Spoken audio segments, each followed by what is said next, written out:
Good evening, everyone. I call to order the special meeting of the Lakewood City Council on January 27th at 7:05 p.m.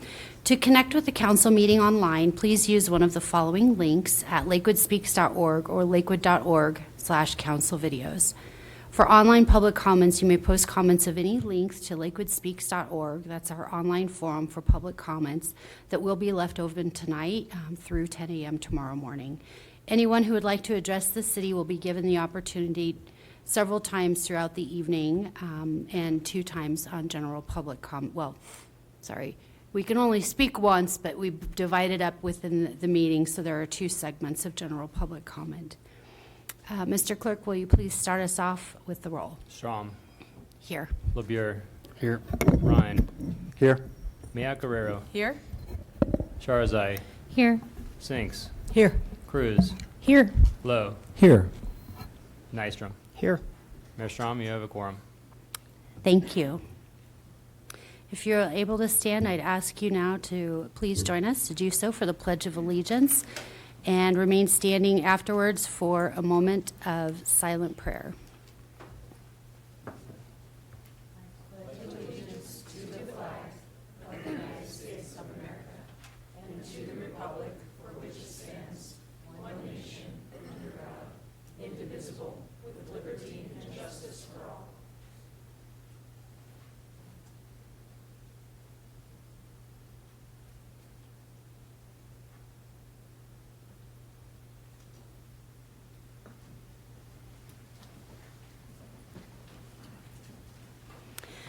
All members of the City Council have the responsibility to comply with the terms of Charter 7.2B and excuse themselves from voting on any matter in which they determine they have a personal, financial, or business interest.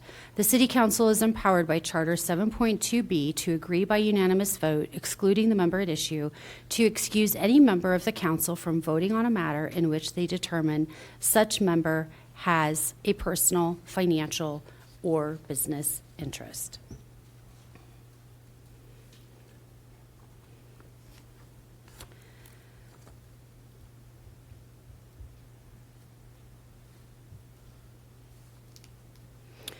Before we move on or to start public comment, our first portion of the general public comment for the night, I wanted to take a minute to let everyone know what to expect this evening, as we have a couple of topics that have generated a great amount of interest amongst our community members, and there are a couple of changes. The first big thing to note is on the consent agenda, for those of you that may be here for item 8F regarding Lakewood Municipal Code 14.16 relating to parks and open space dedication, if you are here tonight to speak to this issue, that agenda item is solely that particular item. What we are voting on tonight is solely to allow City Council to schedule and post that meeting publicly. So the actual public hearing will be occurring at the second reading, which will be on February 10th, which will be scheduled for February 10th. So public comment made on February 10th will be part of the public record. If you're here tonight, if you're here specifically to speak just to the posting, which you're probably not, but if you're here to speak just to the posting, by all means, come up during public comment for the consent agenda. If you want to talk about that topic more in general, I would invite you to instead go to the general public comment section, but also let you know that that will not be part of the official public hearing. That would occur at the second reading that would be scheduled for after tonight. Secondly, because of the complicated nature of that particular issue, and the high degree of interest, I also want to let everyone know that it's not typical for us to actually move forward to a third reading prior to making any amendments to anything, but in this case, we will be doing a third hearing, which will include a second public hearing. So another opportunity at a later date to come back and speak if that's what you would like to do. And then finally, if you're tuning in regarding that parkland dedication ordinance, I want to also let you know that the City Council will actually be discussing and voting on how we move forward later tonight, not just on the consent agenda. We will have more conversation under general business. So stay tuned in if that's the reason that you're here. To address some some council questions and requests that are time critical and administrative in nature, tonight I have temporarily suspended our traditional meeting rules pursuant to my authority under policies 1.1 and 5.8 of the Policies and Procedures Manual and Rule 3.4 of Bob's Rules of Order. I am suspending one of the provisions of Policy 5.9 relating to council action requests. So I want to explain what that means for just a second. Typically what we do is when a counselor comes forward with a request for action that occurs outside of our annual planning agenda, what we do is we place that particular agenda item on the next meeting, which actually is usually about 2 weeks in advance. However, with the nature of the topic that we're discussing, or one of the topics, the main one probably that everyone is in the room for this evening, what I've done is I've suspended those rules because we have several counselors with time-sensitive questions relating to this very time-sensitive issue. So those are the items that we will be discussing tonight under general business. And typically the reason that we do that is to give council time to educate themselves on the issue and to speak to their residents, their community members around them, to get some perspective from theirs. The topic that we are discussing tonight, that particular one, is, however, one that is well known to members of City Council. For those of you that may be new to tuning in on this topic, I'll just give you a little bit of a brief background on it. Last fall, this ordinance was brought forward to the City Council by a group of residents with the desire to increase park dedication that occurs anytime we do development or redevelopment across our city. In November, City Council having only two options, send it to the voters or adopt it as is, City Council chose to adopt it, with many members noting concerns about the legality of some of the provisions. The reasons for us bringing this particular issue forward now is not about that. So if anyone is here and would like to learn more about what happened there or the conversation or what counselors thought or said, I would encourage you to tune in on YouTube. You can find the meetings, and that would be the November 4th meeting. So that would be available there or on Lakewood Speaks. The reason that I'm temporarily suspending our rules tonight to bring forward these three issues really is that that particular ordinance has now been in effect for 6 weeks. Every day, we are hearing from residents about how this new ordinance is impacting their project, and with many of these projects often making them untenable. We have had no residential building permits that have been issued since December 7th when it went into place. And there are instances of situations, as I'm sure that some of you may be here to speak to tonight, where single-family homeowners are now being required to dedicate part of their own landscaping to parkland. So, therefore, general business tonight will be expanded to include three topics, or three requests, I should say, relating to that one particular topic, as this is a critical community issue and something that does need to be addressed in a time-sensitive fashion. So thank you all for hearing me out on that. And with that, we'll go ahead and open up the first portion of our general public comment this evening. So this is general public comment relating to items that are not on the agenda. This initial period will allow for 10 speakers, and that will provide comment. I'm sorry, I'm getting a little off track on my notes, but prioritizing those with special needs and speaking during this initial period of public comment does require signing up to speak with the city clerk in advance of the meeting. There's no pooling of time, so no putting together of time for groups that are joining us this evening. That will occur later on in the night. And I want to do a reminder, too, that the goal of public comment here is to create an environment that welcomes all stakeholders to share their thoughts and concerns. That is whether it's on Lakewood Speaks or here in Chambers. So I do ask that all comments be directed to the City Council, not others in the room. and that everyone in attendance here, as well as on lakewoodspeaks.org, I do ask that we please respect the decorum of the council chambers and refrain from applause and an audible support or discord with a speaker during their time while they are up here. The purpose of this time tonight is also so that council can hear from you. This is not for a back and forth exchange. If you wanted to have a conversation with any of you, the counselors or myself, feel free to reach out to us and we'll do offline dialogue.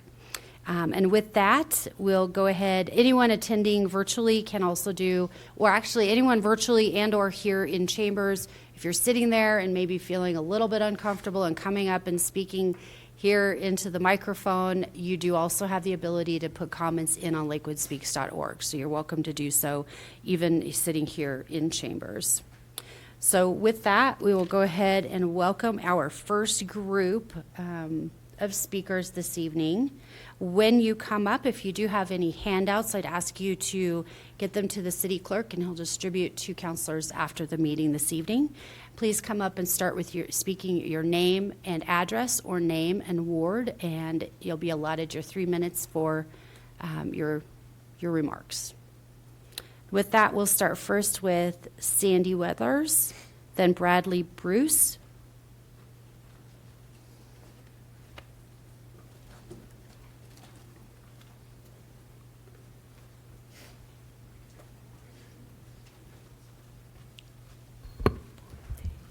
Hi, good evening, Council. My name is Sandy Weathers. I'm a resident of Ward 3.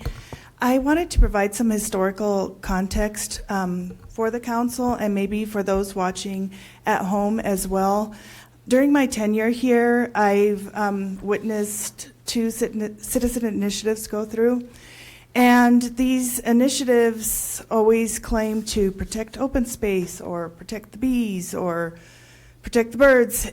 But at the end of the day, I'm really concerned because I've seen twice now initiatives go through and we have a mess, or you guys have a mess to clean up. And it's always labeled as unintended consequences. I wanted to bring up the fact that back in 2017, there was a study session. It was July 17th, 2017. It was before Mayor Strom, you weren't even a counselor, and you testified. I don't know if you remember, but you testified. And the study session was to have a moratorium, a straight-up moratorium, meaning no development. That's what we have right now. So I just wanted to remind you of that context. I want to remind the folks at home, if somebody gives you a petition, please do your homework. Please, because there are consequences. And you might not have to be the one to clean it up, but there's a council here that does. I also wanted to make a quick statement on virtue signaling, because I hope that no one here is guilty of that tonight, just because I know that this council has had land acknowledgements. We have signs when you enter the city saying this is an inclusive community. We have a diversity committee. When you have historic preservation, I get the reason why people want to do it. I understand. You're proud of your property, you're proud of your neighborhood, you want to just designate it and show it off, and that's normal, and that's fine, and that's a good thing. But there's certain instances in our history when groups of people have been marginalized or traumatized, and we need to acknowledge that. Thank you very much. Thank you, Ms. Weathers. Bradley Bruce, then Colin Gaboli, and then Esther Gaboli.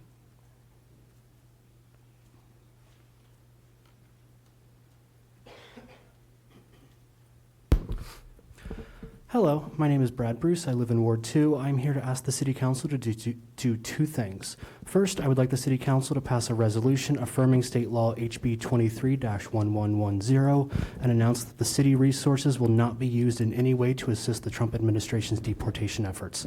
ICE has already began raids in Colorado, and this city government should do everything in its power to protect its residents. Other jurisdictions in Colorado have already announced that they will be disregarding HB 23-1110, and thus I believe the city needs to reaffirm its commitment to state law. It is not enough to stay silent right now. Number 2, I am concerned with the city's policy regarding snow removal for sidewalks. I live near Pierce and Colfax, and I am someone who takes the bus and train frequently. The last few times it has snowed, I've noticed that property owners on Colfax and Wadsworth have absolutely not been shoveling their sidewalks.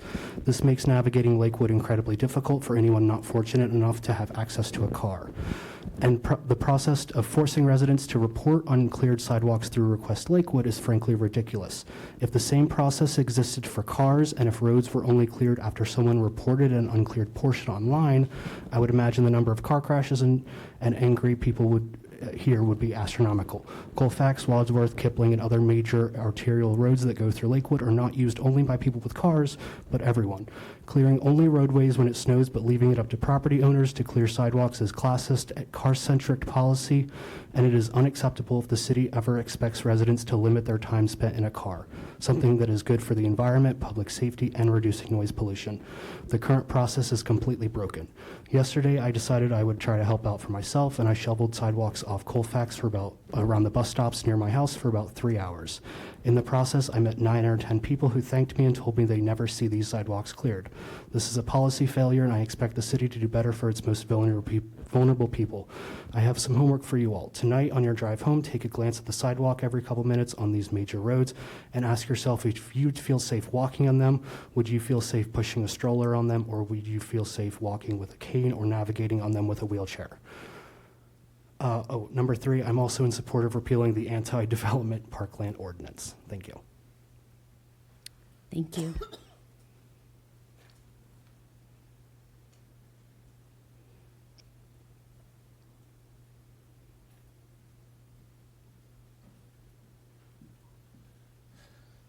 Welcome. Hello, my name is Colin Bowley. I'm a resident of Ward 5. Today I'd like to address the direct and indirect effects of recent executive actions on the local level. I've had no shortage of depressed and fearful sentiment from neighbors and friends regarding the recent actions. Multiple hiring freezes and immediate unpaid leave verdicts have left plenty of people wondering what happens next, both here and across the country, as you know.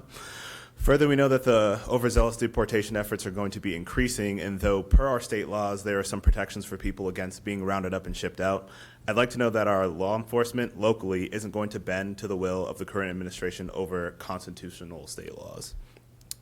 I put these matters before the council so as to have them on top of mind, since they're sure to have increased effects for people in our country as time wears on, and it's paramount that we foresee and game plan. I urge you to fortify our safeguards and routes to resistance to these changes and their repercussions. It's not enough to see things as egregious and hope our system in place is enough to withstand any constrictions that will meet our locale, both financially, after any federally imposed statewide risk spending comes, and by way of right-revoking ICE agents indifferent to other people's plight. Lastly, I'll end by quoting Democratic Rep. Jason Crow from Aurora, who said recently, "Our immigration system needs reform, but targeting refugees, asylum seekers, fleeing violence, and ending birthright citizenship is cruel and wrong." Thank you for your time, and I hope we have some safeguards in place. Thank you. Esther Foley, then Joshua Comden, then Regina Hopkins.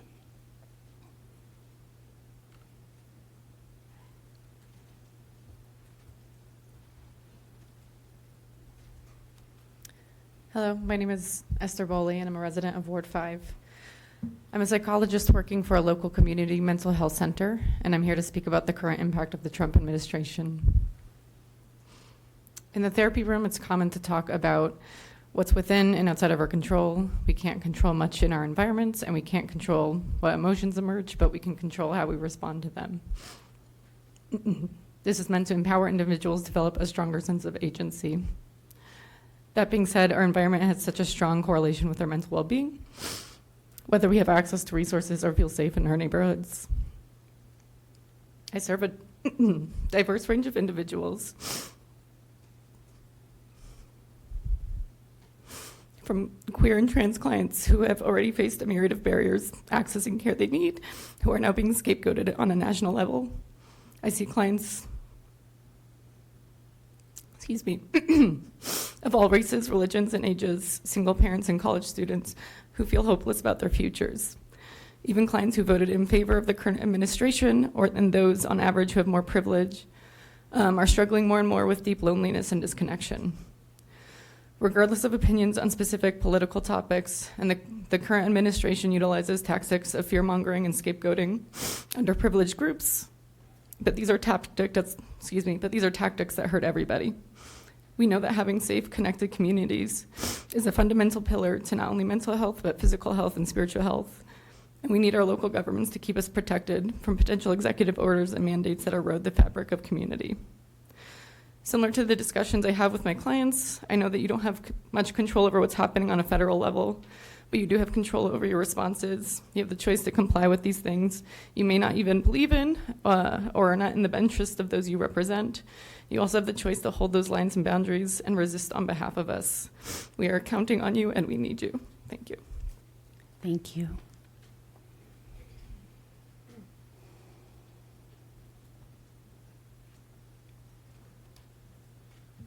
Hello.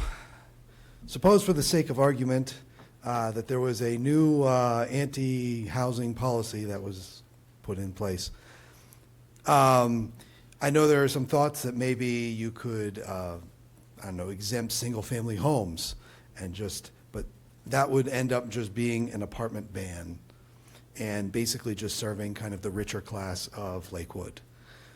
I think an easier way to deal with it is to just exempt all homes that are not touching a park. That's an easy way. The second thing is I also believe, like the previous speakers had mentioned, that we should have a resolution to really enforce that we're going to uphold the state law and not assist ICE in their deportation endeavors. I think everyone is going to be in threat. Right now, they're going after people that are undocumented, but they've also gone after people that are legally here. And who knows next? I mean, we're all in some sort of line to be persecuted. I might be farther in the back of the line than others, but I'm trying to wave and say, hello, please do something. Thank you. Thank you, Mr. Comden. Regina Hopkins.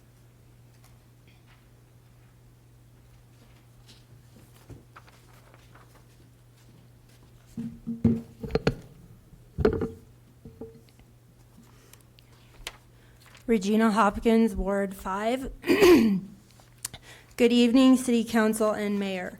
I wish I didn't have to stand here right now, but I feel like I do. Citizens shouldn't have to hire lawyers just to have a say in their own city, or file a motion to intervene, or raise money, or to hire a lawyer just to be heard. If the city were doing its job, it would be defending its own ordinances.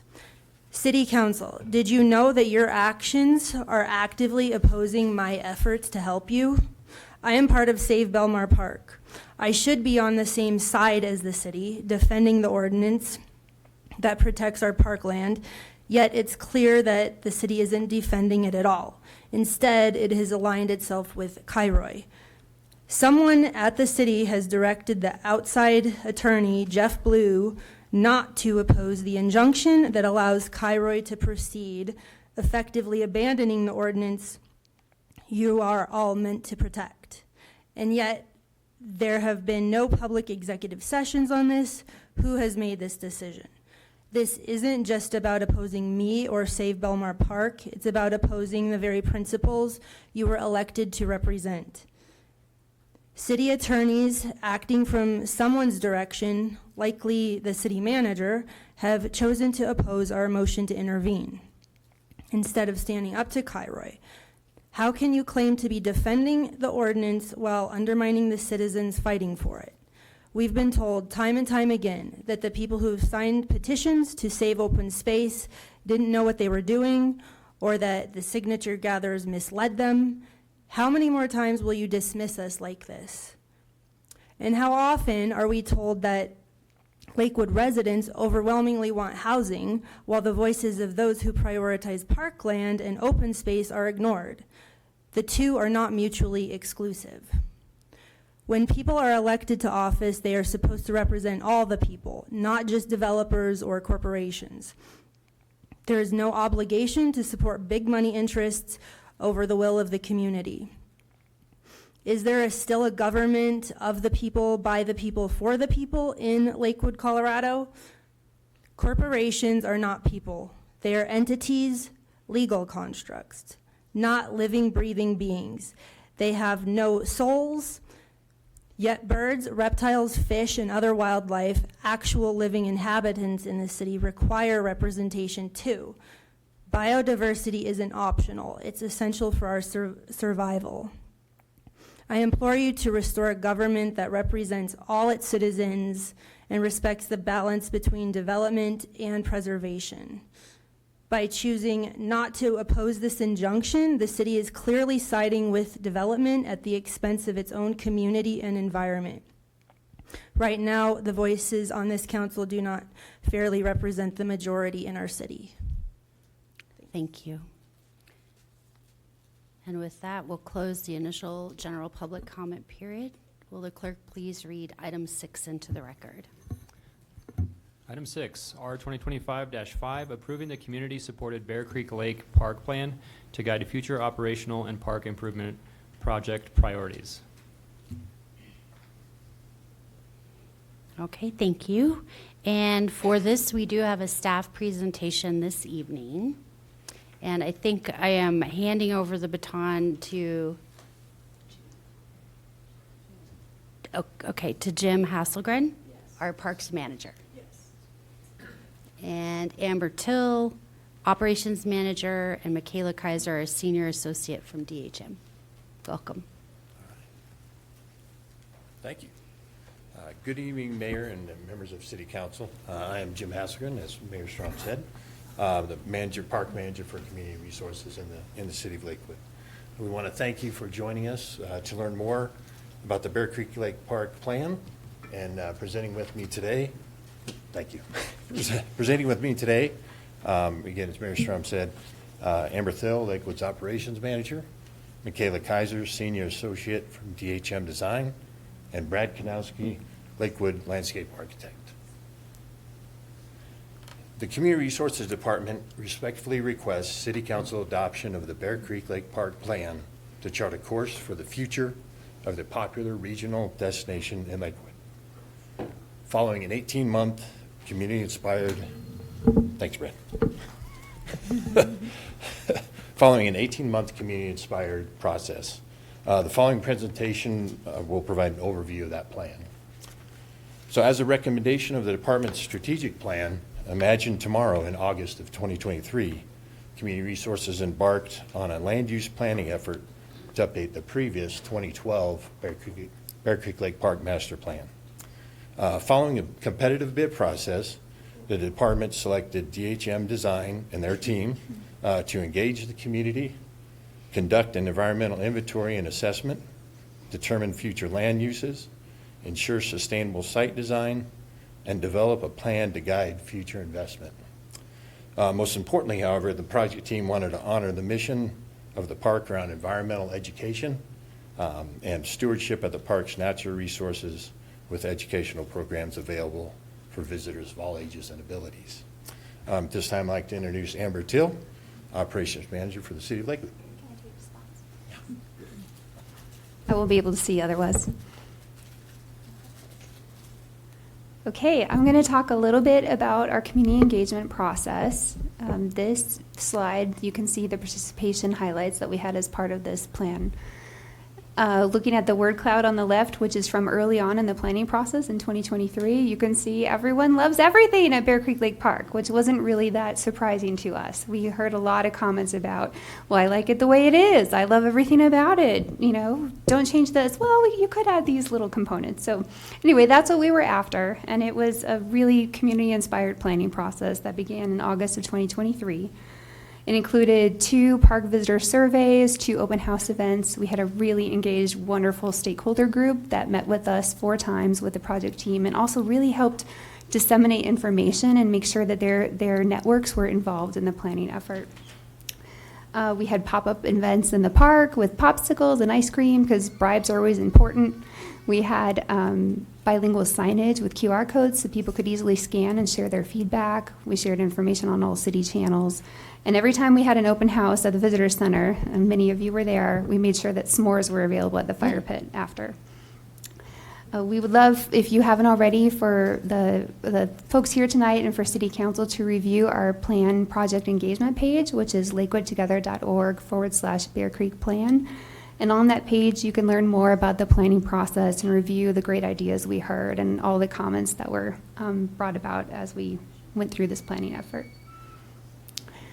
Now I'm going to talk a little bit about the schedule. This plan was developed in 3 different phases. So this first phase, which began in August of 2023, was existing conditions and user feedback data analysis. So our project team with DHM Design went out and wanted to really understand what was happening in the park.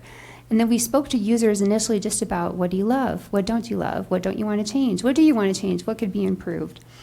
That then rolled into our concept plan development, where we honed in on what we heard and started to develop capital improvement project opportunities for people to then later share and refine. We also had final concept plan development after that second concept review process, which informed the final draft plan that we're here to speak to you all about tonight.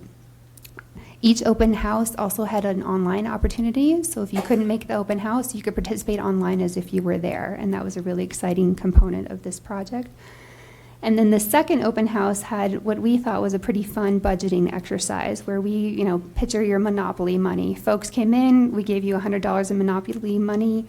We put all of our preferred concepts that we had heard on the boards and asked folks to put your money where your heart is. So tell us, you could put all your money on trails, you could spread it out equally amongst all the improvements, but it was a fun way to really see what people care about at the park. So this slide shows a map of those plan focus areas. These concepts were developed throughout the process to really highlight park visitor and community priorities for Lakewood's investment in the future of Bear Creek Lake Park. You can see there are several listed here, and we've tried to map them out for you. We went through the park trail network. We developed concepts for the entryway and the gatehouse, the visitor center, Big Soda Lake and Marina, our most popular element of the park, the campground, the new 36-acre park acquisition that we acquired in 2022, Pelican Point and the Bear Creek Lake Park boat ramp, as well as other studies that we won't dive into deeply tonight, but are available in the plan for Little Soda Lake, the horse stables, and the archery range.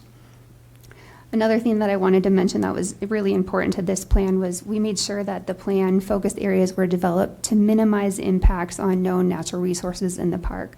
As Jim mentioned, that's an important component of the mission of the park.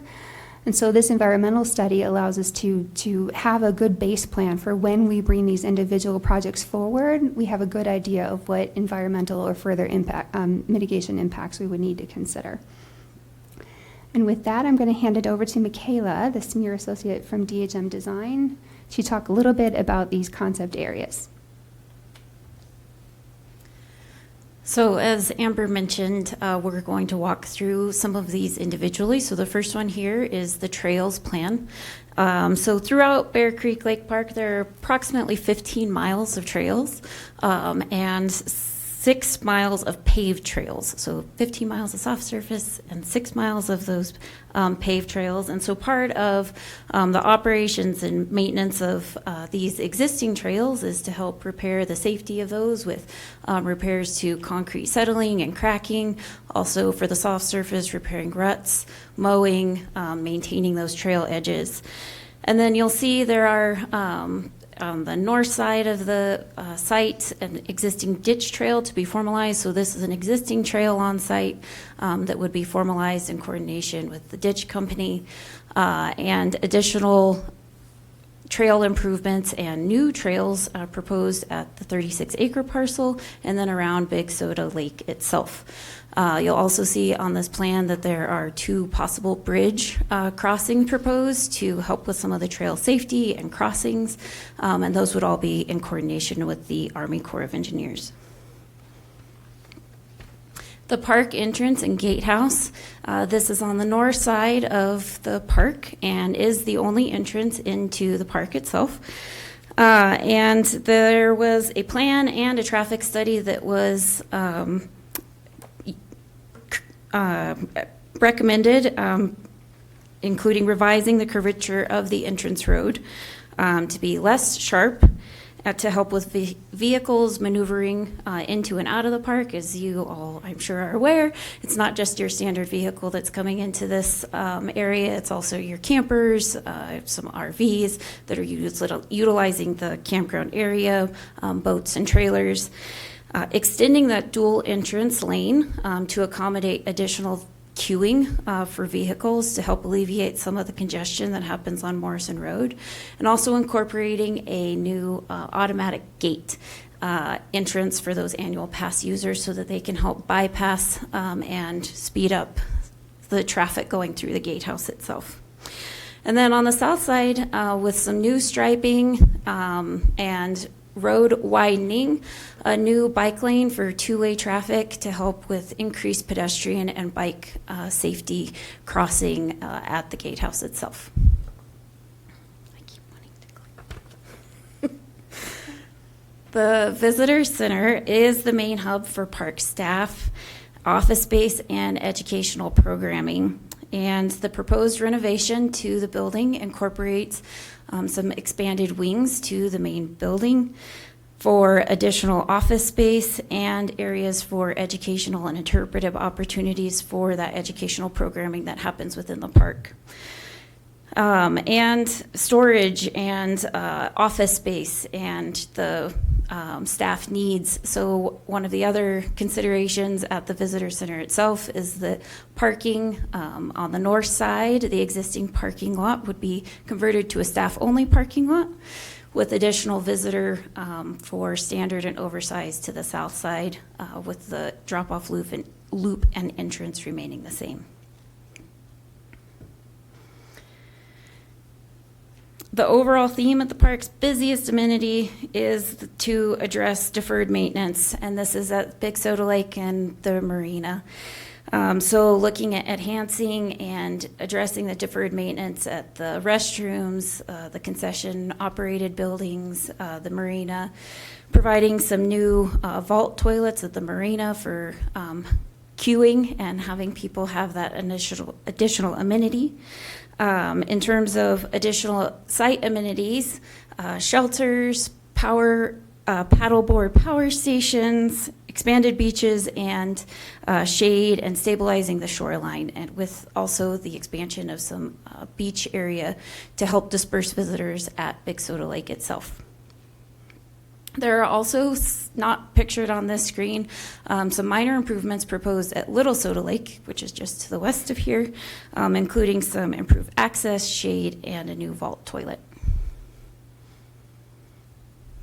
At the campground, this is one of the most accessible campgrounds to the city of Lakewood, and it is a very well-loved and very well-maintained, very busy campground booked throughout the season, and it provides really local access to a camping experience and affordable access.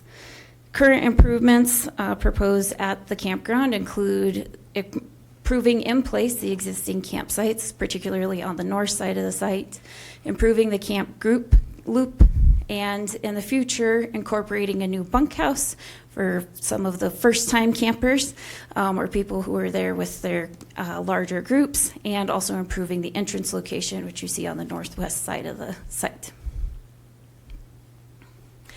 At the recently acquired 36-acre parcel, looking at incorporating additional amenities with trails, also for equestrian users, capitalizing the high point of that 36-acre parcel and creating a viewpoint where you can actually look over the Big Soda Lake and connecting to Big Soda Lake itself, with a safe crossing also to the campground, because we know many users like and will take advantage of that new parcel access.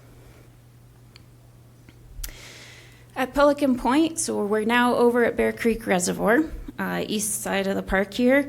An access road leading to Pelican Point is proposed to be widened and the existing parking lot reconfigured to provide additional parking stalls at this location with an accessible parking stall. The pedestrian soft surface trails would remain in place and reconfigured for a new vault toilet and a paddleboard station and a future satellite paddleboard rental. And then at the boat ramp, which is to the north of here, looking at, again, accessible improvements and a new vault toilet.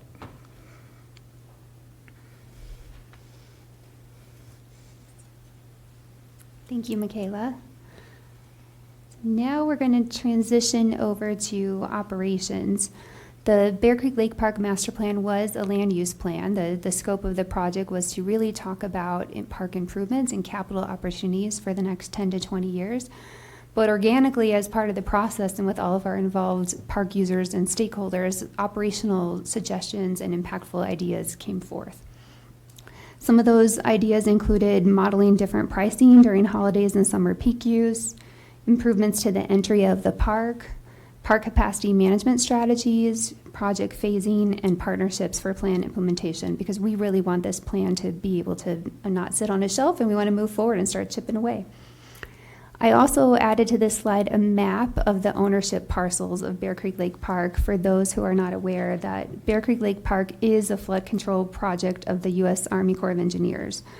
The property is under lease on a long-term lease agreement to the city that began in 1982.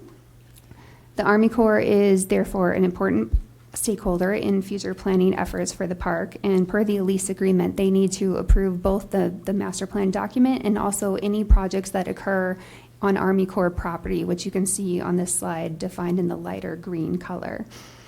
You can tell from Michaela's presentations and going through those focus areas, we really focused most of this plan improvements on the high use areas and the areas within the city of Lakewood boundaries, which are shown in the dark green color. But we are also happy to share that the Army Corps was a stakeholder in this planning effort and worked with us every step of the way and provided an approval and letter of support for the advancement of this plan back in December. So we would be remiss not to mention the reservoir feasibility study as a part of this planning effort. Clearly, we had several questions and concerns that were heard throughout the public planning process as we were working through the master plan for this site. This is the ongoing feasibility study for water reallocation at Bear Creek Reservoir that's being conducted by the Army Corps and the Water Conservation Board.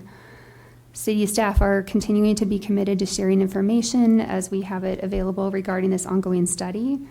The plan did not address the impacts that we have already put forth to the Army Corps and the Water Conservation Board because the feasibility study is not yet complete. We haven't had a recent update. So therefore, the plan focused on those land use improvements in areas that were not owned, but we also made sure that we did some studying of flood mitigation opportunities in the areas that could be impacted should there be a future reallocation. A reminder for the community and council that the city did put together a dedicated website for the reservoir feasibility study in 2021 to inform park users of upcoming meetings and ability to give public comment back to the Army Corps and the Water Conservation Board, and we're committed to continue to share that information as we receive it. But should any reallocation be proposed, we will further determine those mitigation measures to protect existing infrastructure, trails, and wildlife. So that website that I'm referring to is lakewood.org/BC Reservoir if you're interested in learning more. On to the exciting stuff with next steps. Upon approval, Bear Creek Lake Park will provide evidence to support future grant applications as well as guide improvements to help meet our growing user demand at the park. Staff will continue to work with City Council to advance plan recommendations through our city's annual budgeting process.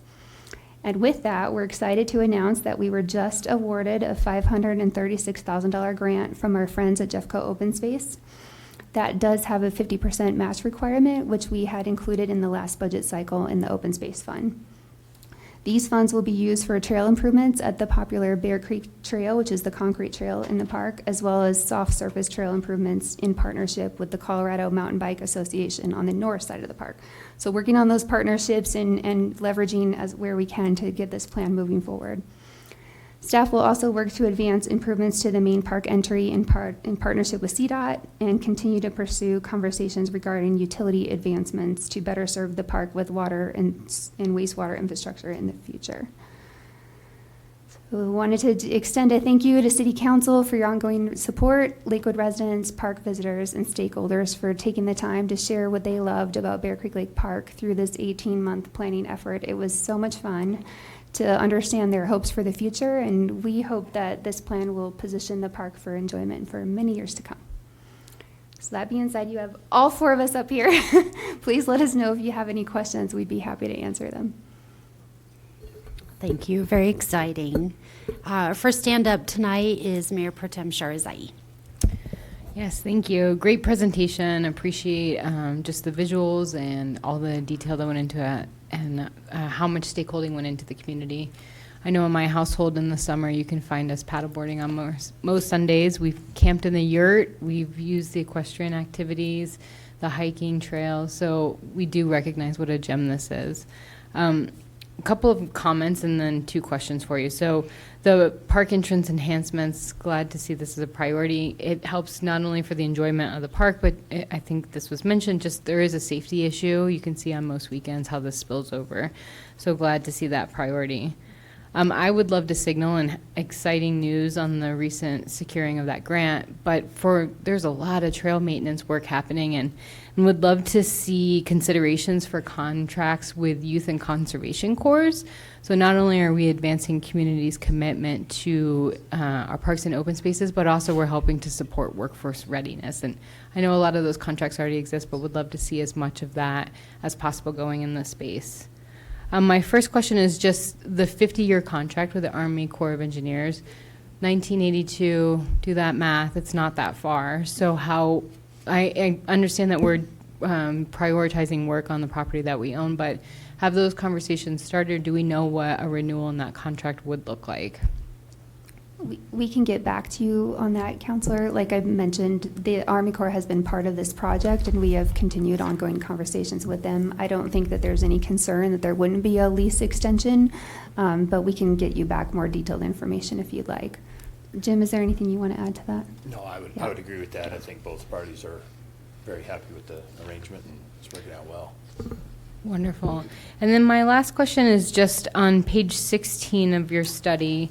There's a mention of Morrison and Mount Carbon, and wondering what that, I appreciate the future thinking, like what is that timeline? And there wasn't, I didn't quite understand the conclusion from that, because we know some of our water districts will claim that they don't have the capacity. And so is there any cause for concern that they wouldn't be able to accommodate future needs? We have had a few meetings with both Morrison and Mount Carbon, and will continue to have those meetings. There is question about capacity and what the future looks like. What we wanted to accomplish with this study was to have a good idea of what the need is for the park and how those connections would work, so that when we make progress through those ongoing conversations, we would be ready to go. Great. So I don't have any more than to that at this point in time. Great. Thank you so much for the presentation. Mm-hmm. Councilor Matt Guerrero. Thank you. I also want to share a similar love of this park and how close it is, and that it is wonderful, and this plan is very, very exciting. I think my question is just on a little bit more timing on the Army Corps potential water project. I know you mentioned it, and again, that we're really trying to create investments that even with that reality would still be usable for people, but I think there's been times in the past where that's been a large focus of this council and of this community, and so you spoke to that a little, but I'm wondering if you can give any more details about what your timing wise and how you foresee that impact in that process. So the feasibility study was intended to be a 3-year effort when it started in 2021, and it got delayed, and I don't have the details with me of why the delay occurred.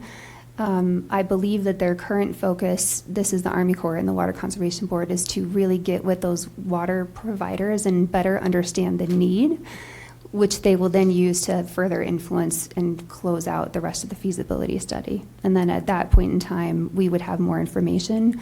But I also believe there's supposed to be at least 1 or 2 more public engagement opportunities that they will host before they would close the study, and we'll make sure that everyone's aware when those occur. Great, thank you. And then the other component on capacity management and pricing, I think I wanted to ask a question, which is that many of our state parks have passes in our public libraries. Does this park have passes in public libraries in Colorado and in Jefferson County? Jim, do you want to take that question? Yeah. Around the state park pass? Yeah, obviously, when we often get confused for a state park, we're not, obviously, so I can get back with you, but I'm not sure if we have passes in libraries or not. We completed a market study looking at different agencies and similar operations, large water bodies like this, and found that the increased pricing during the summer months, on weekends and holidays, is successful for them, and something that through this process we'd like to try this year and see how that helps us out with our capacity and also revenue on that end too. Yeah, that certainly makes sense. I know that when we have these kinds of access to nature so close to an urban environment, I mean, if you're willing to bicycle far enough, you can take a train all the way to the end, and then you can take a bus like further south, and then you can bicycle a couple miles and get yourself there even with a car. It's hard, but you can do it. I've done it. And so I think I bring this up just because when we see those types of surge pricing happens, and what we also see is that folks and families who are living here in Lakewood and in the Denver metro, where this is a much more affordable option in terms of you're not having to travel with your whole family, you're not having to pay to stay in hotels or anything like that, and it is really such incredible nature so close to the city. I would encourage you all to consider strategies of collaboration with either local partners, groups like Outdoor Learning for Kids and the state parks offices, which I know this is different, but they are often willing to, help to collaborate on some of these items, and just methods to ensure that we are still creating as much accessibility for people for whom this is really the way to get to enjoy Colorado's great outdoors. But definitely recognize the importance of also having to manage how many people are on it. I'd love to add to Jim's comment, if you don't mind. One other opportunity that is always available to Lakewood residents is the Lakewood Possibilities Fund, and that fund is also utilized for access to Bear Creek Lake Park. And then just to clarify, the surge pricing wouldn't affect the annual pass price, so that annual pass is still another opportunity for folks to access the park. And then, of course, if you ride your bike in, or you come in a different way outside of the typical vehicle entrance, then that's yet another way to access the park. But I absolutely agree with you. We want to make sure the reason our Let's Go Camping program is so successful is for exactly what you talked about, is that access to camping in a local metro area that's easy and very affordable. And Yes. I know that's really important to Jim and crew at the campground. Absolutely. I know you all have continued to work on those strategies throughout. I just wanted to ensure that was also reflected in this conversation. Thank you. You so much for your work on this. Counselor Sinks and then Counselor Ryan. Thank you. And again, thank you for the presentation. We can just really visualize what's going to happen there. I wonder if you wouldn't mind going back to the slide that noted the newly acquired 36-acre parcel. Just wanted to look at that again. That wasn't the one I was thinking of, but maybe... It's in the center of this slide. Yep. Okay. Maybe the trail slide. Okay, well, could you just give more detail on that? You said newly acquired, so when did we acquire it? And was it designated funds from Tabor, or how did we get that money? Yeah, so that parcel, 36 acres, I'm pretty certain was 2022. A portion for Tabor, I can't remember if it was all Tabor funds, but at least a portion Tabor funds to acquire that 36-acre addition to Bear Creek Lake Park and Jeffco Open Space. And thank you. And Yeah. do you foresee other options for more acreage to be purchased? Oh, well, I mean, we would always hope so. We'd always hope so. We would always hope so. Awesome. Is there one on the horizon right now? No, not that I'm aware of. Okay. Thank you. Thank you. Councilor Ryan. Well, thankfully, most of my questions have already been asked, so hopefully this will be brief. I want to thank you guys very much for all the work that you've done. I mean, it's very apparent just from the presentation how much work went into all of this, and we're very thankful because obviously this is one of the crown jewels of Lakewood. Right? And to picking up Councilor Mayor Guerrero's point, I'm a little bit concerned about the peak pricing. For the Rocky Mountain National Park, I feel like I won concert tickets when I get my, I'm there at 10 o'clock in the morning, ready to get my tickets at random dates, and hopefully any of those will work. And I fear a little bit of that because obviously it's very popular in the summertime. Certainly it makes sense during 4th of July, Memorial Day, when as the previous counselor mentioned, we get traffic backed up, and I don't care how many different access points you're going to put down there, you're still going to have backup because it's just that popular, right? But I am a little concerned about how the peak pricing will work to make sure that it's accessible to everyone in Lakewood. So if you just keep that in mind as you guys are moving forward, I think that would be fantastic. And then also picking up a little bit on Councilor Jeslyn Sherzai's comments about contracts to other organizations. And I know sometimes we're more of a pain in the rear end than actually a help, but to the extent you guys have calls out for volunteers, I know for like the Bear Creek Greenbelt from time to time, and you have eager people falling over themselves wanting to help. And again, I recognize sometimes we may be more of a chore than an actual help. But to the extent we can incorporate some of those programs in there so that the community feels more ownership of these trails and therefore takes care of those trails even more, I think that would be something that would go a long way, even though it may be a bit of a pain in the rear end. We'll take it. All right. Thank you. Councilor Lowe. My questions were similarly asked. I just wanted to say thanks for the presentation.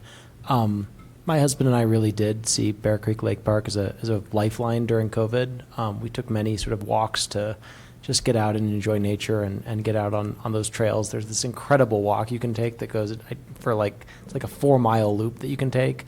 And it was just an absolute lifeline for our mental health during COVID. So thank you for all that the city does to maintain that. It is, to use an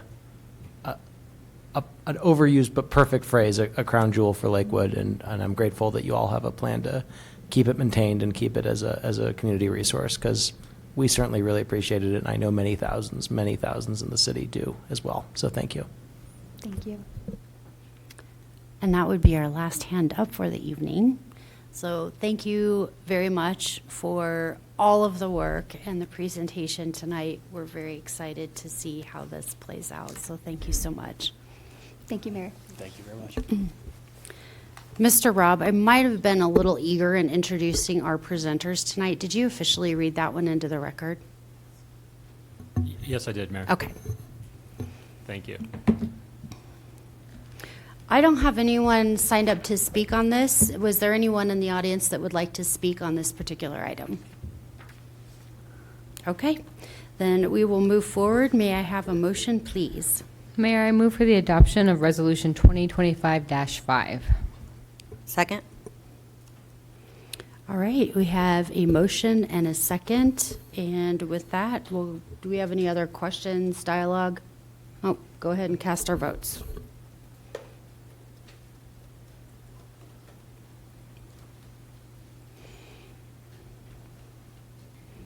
And that passes 9 yeses and 0 nos.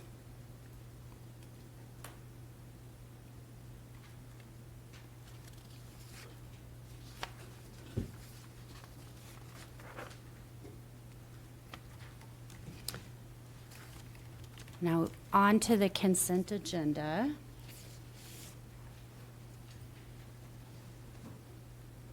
Do we have any items that anyone would like to pull from the consent agenda this evening? Thanks, Mayor. I'd suggest that we pull item 7A from the consent agenda for very brief discussion with staff. Okay, Mr. Robb, if you could read the consent agenda into the record minus 7A. The consent agenda is comprised of the following items. Item 8A, O 2025-2, authorizing the execution of an agreement for the lease of property and structures located at 1800 South Indiana Street in the city of Lakewood, Colorado, by and between Odyssey Colorado LLC and Bonneville International Corporation in the city of Lakewood, Colorado. Item 8B, O 2025-3, amending the Lakewood Municipal Code to include updates to the terms and processes associated with real property transactions, including sections 12.17, subsection 30, 12.19.20, 12.19.30, and 14.13, subsection 60 of the Lakewood Municipal Code. Item 8C, O 2025-4, authorizing a supplemental appropriation of capital improvement funds to the 2025 annual budget in the amount of $460,000 and authorizing the expenditure of these funds by the Division of Public Works to pay a consultant to design the city's desired aesthetic enhancements for the US 6 and Wadsworth interchange. Item 8D, O 2025-5, vacating the right-of-way and easement located on the east side of property at 3278 South Wadsworth Boulevard. Item 8E, O 2025-6, declaring the intent of the city of Lakewood to acquire interest in property for the public purposes for the construction of separated bike lanes on South Garrison Street, north of West Alameda Avenue, and authorizing negotiations with property owners, acceptance of conveyance instruments, and condemnation of real property interests, subject to further council approval. Item 8F, O 2025-7, an ordinance to repeal and replace or amend Lakewood Municipal Code, Chapter 14.16, relating to park and open space dedication, including the operation for developers to pay a fee in lieu of parkland dedication, calculating of open space and parkland dedications, and vesting of rights and applicability.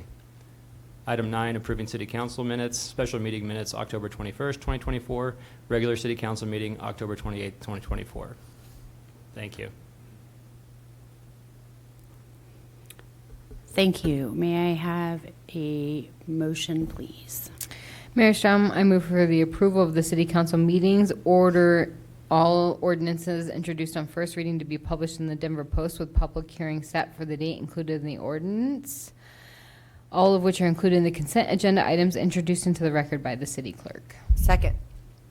Okay, thank you. And I do not have anyone that has signed up here to speak to the items on the consent agenda. Is there anyone in the room that would like to speak to any of those items?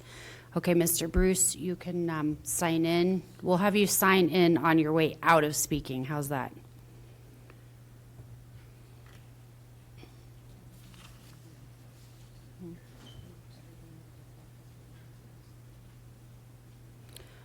So really, I guess the only thing we're speaking on is the minutes. For sure. Okay, thank you. I would just like to state that not allowing constituents to speak on ordinances on their first reading is convoluted and needlessly bureaucratic. It reduces public input and makes things very confusing for people who don't attend every single meeting. If something appears on the agenda, I think it should have a public comment section. Thank you. Thank you. Okay, we have a motion and a second.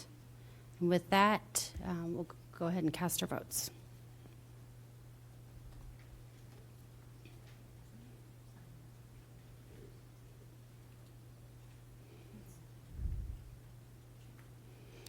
And that passes 9 yeses and 0 noes.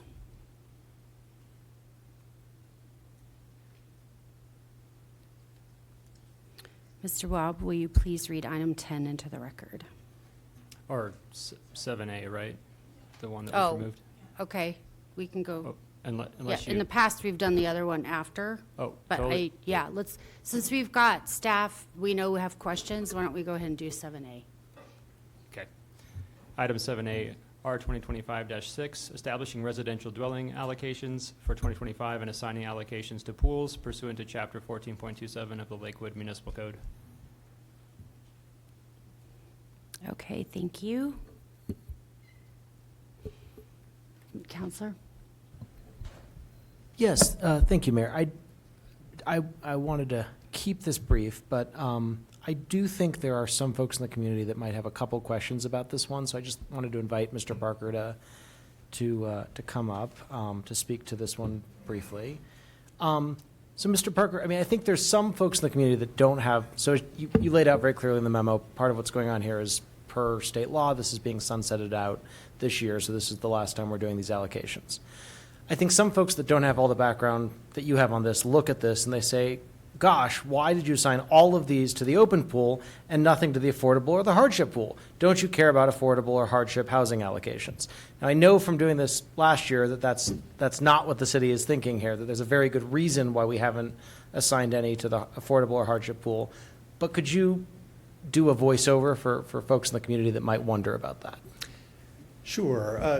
First off, let me say, the open allocations can be used by any project, including affordable projects, if there were any. But right now, there are no projects in the affordable queue that would stand to pull permits by August. So the timeline to go through site planning and building permits and everything else is generally several months long. And as we all know, this ordinance will wrap up in early August. So we aren't anticipating any affordable building permits being issued between now and the beginning of August. Thank you. And I'd sort of ask you to help me illustrate one more point that we've also talked about, which is I know from the last several years, there's been a real shortage just generally of projects and developers in the pipeline asking for affordable permits. And I'd suggest that speaks to sort of a larger macro market condition where we don't have a lot of folks that are coming through asking for trying to build affordable housing right now and pulling these permits, correct? Well, and intentional or not, that is largely due to this ordinance. This ordinance has created some barriers that we've talked about in the past for all multifamily projects, affordable or not. Yes. But there continues to be a shortage of affordable multifamily housing. And it's not that the city is artificially decreasing supply here. It's that we have a dearth of affordable housing in the pipeline, and that is being reflected in the pipeline that you're looking at in assigning these allocations this year. Absolutely. Okay. Thank you, Mr. Parker. That's all I had. Okay, thank you. And as being a resolution that just got pulled from the consent agenda, I'll go ahead and invite anyone up that wanted to speak specifically to this resolution. I don't have anyone signed up here. Does anyone want to speak specifically to this resolution? All right, with that, we'll go ahead and close public comment. May I have a motion, please? Mayor, I move for the adoption of Resolution 2025-6. Second. Okay, we have a motion and a second on the floor. Excuse me. Do we have any other council questions? Nope. All right, cast your votes, please.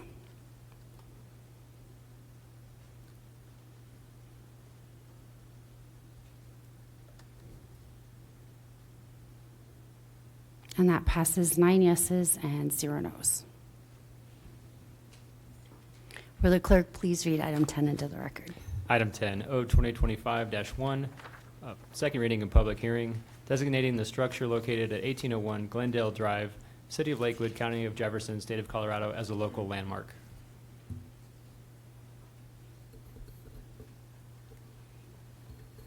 Okay, thank you.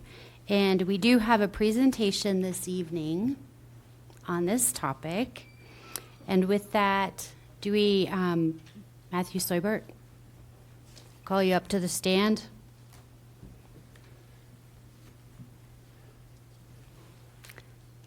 Welcome.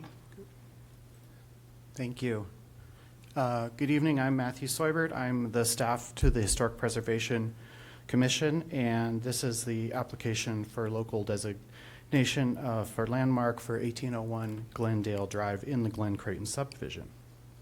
The action being requested is to approve the local landmark designation for this 1801 Glendale Drive property. The applicant is Kimberly Leeling. She is in the audience tonight, and the application was prepared by Heather Peterson, who is the vice chair of the Historic Preservation Commission. And the action would be to approve the designation and also to approve the recommendation of the Historic Preservation Commission, which recommended approval at December 17th hearing. There are materials in your packet. There's the application, there's a staff report for the Historic Preservation Commission, and there's additional photos that have been provided by the applicant.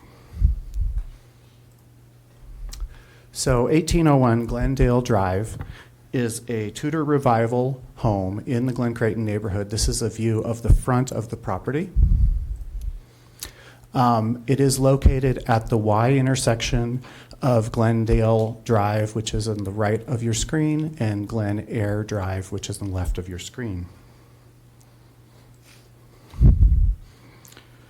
The southeast elevation, which is the front, has a large front yard with a stacked stone wall. Not in this photo, but there is a welcome sign entry structure in the yard, and there are rock-faced entry posts off to the east side here. There is a combination of, on this side you see the straight and curved half timbering on the second level, and there is a cut stone-faced main entrance there, and that has a copper, what is called a cat slide roof, that a cat could slide off of, apparently. The east elevation faces Glendale, and this has, again, the half timbering, which you can see on the upper level. There's shake shingles. It does have the original driveway with the two rock-faced entrance posts. What you're seeing there on the right of your picture is what was the original garage, which was converted to living space in the 1990s. And that's actually one of the few exterior changes that have been made to this home. The north elevation, which is not visible from the street, again, you can see some of the straight half timbering. You can see the shake shingle roof and the chimneys. And then on the west elevation, which is Glen Eyre, you can see the stonework, the cut stone-faced window surround. There is an original well structure. The well is not in operation. And then there is also a segment of the original Glen Creighton irrigation ditch, which runs through that part of the property. And on this side, there also are rock-faced entrance posts. The period of significance for the building is 1938, which is the year it was constructed. And the structure itself maintains a high level of architectural integrity. There have been very few exterior changes.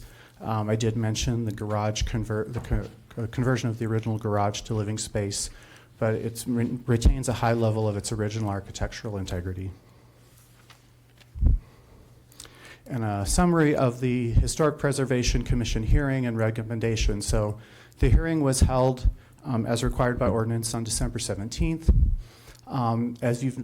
At the time of the hearing and also in the Lakewood Speaks tonight, there was some public comment that opposed the designation due to the racially restrictive covenant that was in the Glen Creighton subdivision from 1923 to 1959.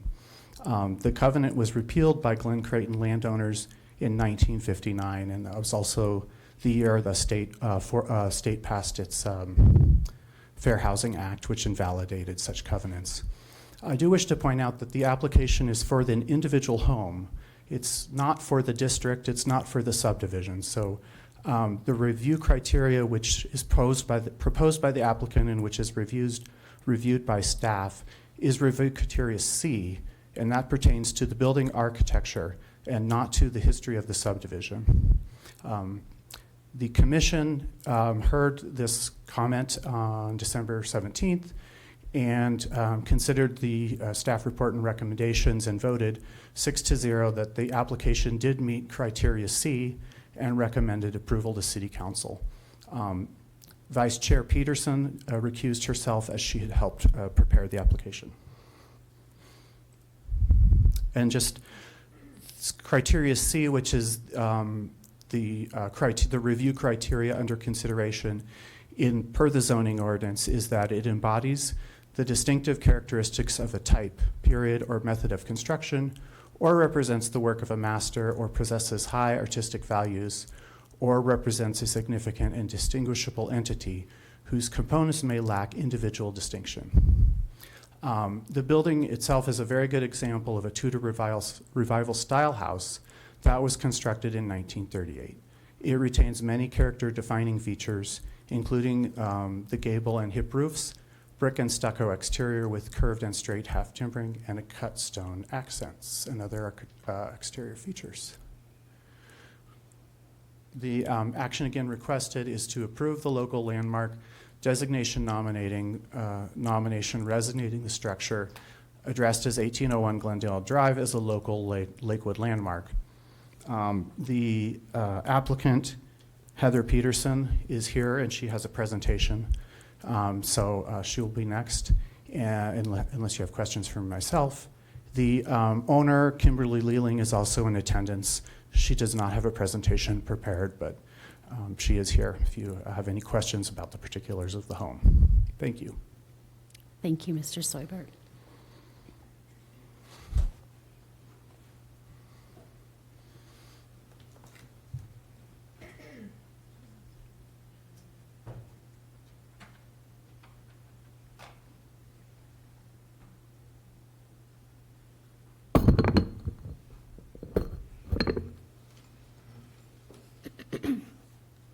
Good evening. Good evening, Mayor and Council. I'm Heather Peterson and live in Ward 3. I have a master's degree in historic preservation and have worked as a National and State Register historian for the state of Colorado for the majority of the 15 years that I worked at History Colorado. Additionally, I served for 4 years on the State of Colorado State Historic Preservation Review Board. I reviewed eligibility and supporting documentation for properties to be listed in the state and national registers. Currently, I serve as the vice chair of Lakewood's Historic Preservation Commission. I volunteered to prepare this local landmark application for the property at 1801 Glendale Drive. The property at 1801 Glendale Drive is at the center of the crossroads of Glendale and Glen Eyre Drives in the Glen Creighton neighborhood and is in very good condition.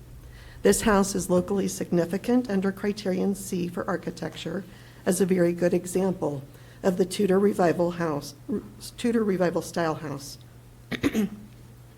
Character-defining features of the style found on this house include the cut stone faced projecting entrance, a combination of steeply pitched hipped and gabled roofs, half timbering, multi-light windows, textured and brick exterior, clipped gables, chimney detailing, and shake shingles.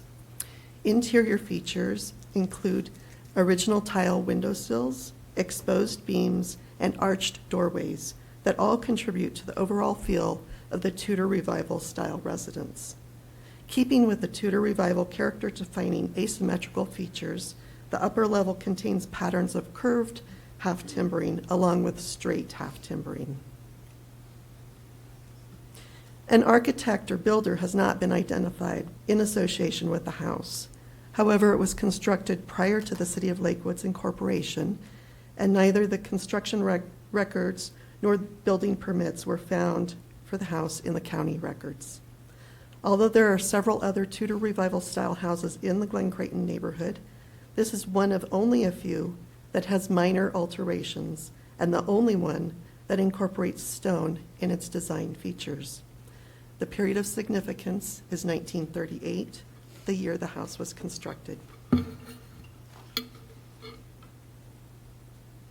Unfortunately, the Glen Creighton neighborhood was platted with a racially restricted covenant in 1923.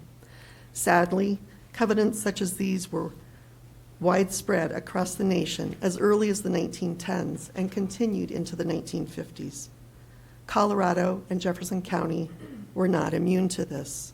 The map here shows a portion of what became Lakewood with the subdivisions near Glen Creighton that had racially restrictive covenants.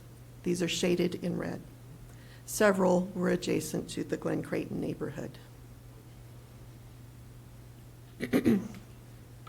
With the Colorado Fair Housing Act passing in 1959 and the Federal Fair Housing Act passing in 1968, these discriminatory real estate covenants became null and void.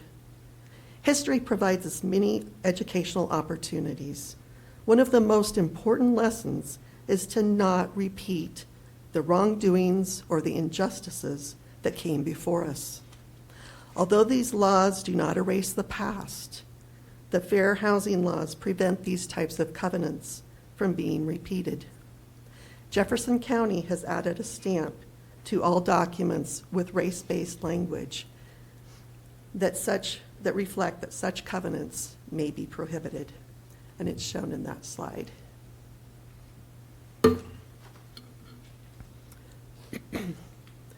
Other properties that were designated for their architectural significance in the vicinity of the Glen Creighton neighborhood are shown by the two small black dots on this map.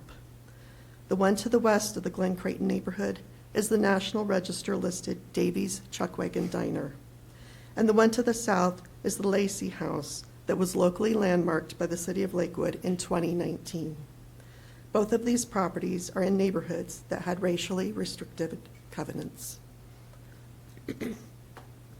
The property at 1801 Glendale Drive is also deserving of local landmark designation for its architectural significance.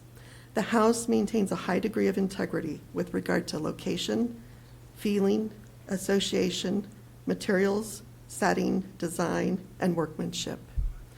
The streets surrounding the property remain the narrow curved streets as designed, and surrounding properties have not experienced major changes. A high degree of workmanship and design exists in the original plan. The cut stone faced entrance, the asymmetrical massing, steep roofs, and various dormers. The interior retains the original exposed beams, hardwood floors, tile-accented windowsills, fireplaces, staircase, much of the original hardware and woodwork, and original custom built-in closets and storage. The Lakewood House continues to exhibit a high degree of integrity for the Tudor Revival style on both the exterior and interior. We appreciate your consideration.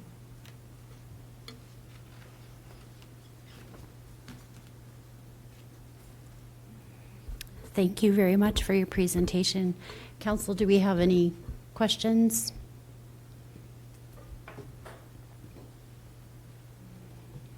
Okay, Councillor Sinks and then Councillor LeBure. I wonder if Ms. Peterson could come back to the microphone. I have a few questions.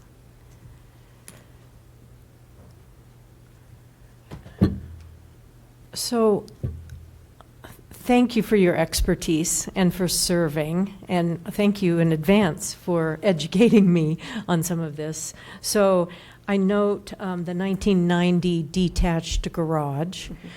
And so if this becomes a historically designated structure, will other things be able to be built around the property? Not, of course, anything done to the structure itself, but can things be added like this garage was added? I think, Matthew, would you also come up? I don't think there are restrictions, but I think would it go through design review? Thank you, Councilor Sinks. Yes, so actually the applicant or the property owner can make changes to the structure itself. Normal repair and maintenance is allowed. There's no extra process for that. If they wished to make significant exterior changes, they would need to apply for an alteration certificate for the main building, which would be reviewed by the Historic Preservation Commission. Similarly, if they were to add new structures, outbuildings in the property, if those rose to the level of requiring a building permit, then that would also require an alteration certificate and review by the Preservation Commission. But the threshold for that is lower because it's not part of the main structure, which has these significant architectural features. So if I could see if I understood it correctly. So the outside has to be the same once it's designated, but the inside can be changed? Did I understand that correctly? The inside the applicant can do anything they want with the inside. Mm-hmm. The exterior can also be changed. There's just a process which is called an alteration certificate that they have to apply for, and that has to go through review by the Historic Preservation Commission. But certainly they can make changes. Generally, it would be, is it in context with the original architecture if they wished to build an addition or something like that, or anything like that. Great, thank you. So you talked about the shakes on the roof, and oh my, you know. So what happens if, you know, a fire occurs? Do things have to be, any damage, do things have to be replaced exactly as they were historically, or how does that work? They don't have to be, but it should be comparable. I know the owner has replaced those shake shingles, and she was offered different material, but she chose to keep the original design of the shake shingles. Great, okay, thank you. And one last question here. So you're the applicant. I'm the preparer. You're the preparer, and the owner came to you to ask you to prepare. Is that correct? She submitted the application, and then it was asked if there was a volunteer to help. I see. And I volunteered. So then the owner knows how some of this designation is kind of like tying her hands, or, you know, to sell. Maybe to, if she ever came to the place where she wanted to sell the property, then any owners would also have to have their hands tied on things that they could and couldn't do, or any that they'd have to jump through hoops. And so, as far as you can tell, everybody's willing to have their hands tied to some extent. Is that correct? Right. Yeah. Do you want? Yeah. Yes. Okay. That's all I have. Thank you. Okay. Thank you. Councilor LeBeer. Thank you, Mayor. Yeah, my question was just around sort of what is the value of getting a designation like this? Can you tell me why someone would do this? And just to piggyback on some comments that were made in public comment, you know, is there a tax benefit to this? If I get a designation, do I get to opt out of taxes? If only that were the case. Thanks. The applicant owner wanted to preserve this house. She loves the house, she loves the architecture, and she wants to preserve it. And so she sees, even in her neighborhood, the scrapes and rebuilds of new houses, and she wants to preserve her house. So a designation like this is honorary. Certainly there are tax credits if a person were wanting to do that, if they were going to not renovate, but restore things, that would be something they could look into. She didn't even realize there were preservation tax credits, so her motive was simply to preserve the property. Thanks for that. And then I also just want to say it's a pretty house. Thanks. Councilor Matt Guerrero, and then Councilor Lowe. I really wanted to thank you for the presentation that you gave and the fact that you talked about the history of Lakewood and of the Glens. I think that we definitely got comments that essentially were wrestling with the idea of preserving or not preserving the structure given that history. I think that wrestle is really important. But I also think that when we don't acknowledge, like if we're unwilling to preserve historical items because they have a racist past, it's pretty difficult for us to do any type of historical presentation. And that is that's not great. That's not to glorify that. That's to recognize that. And to your point, to continue to learn about it. I think the importance of us understanding that history of neighborhoods in Lakewood and then wanting to make sure that we are aware of that, continuing to be aware of that, not hiding from that, and willing to say, yes, this architecture is unique, and also it came from this dark but very typical time in the United States and here in Lakewood, and we can preserve that beauty of the actual structure without having to go back to those kinds of policies. And I also would just like to acknowledge that your point about the historical designations around it is also well taken. And in particular, when I think about the Glens, the Glens are somewhere where, because of the nature of the old streets and the old tree canopy and the old drainage systems, it's not somewhere where we foresee a lot of applications, like even in many years from now, about density, because you would basically have to scrape the whole neighborhood to like rebuild a street, which we're not trying to do. So I think for that reason, it also really makes sense. It's an incredible piece of architecture, and it's also just not actually going to obstruct the potential of it becoming, some affordable landscape. And not that those things need to be then mutually exclusive. And I know that we're going to speak more to this. I believe Councilor Lowe has some solutions to make sure that we're properly continuing to acknowledge that in this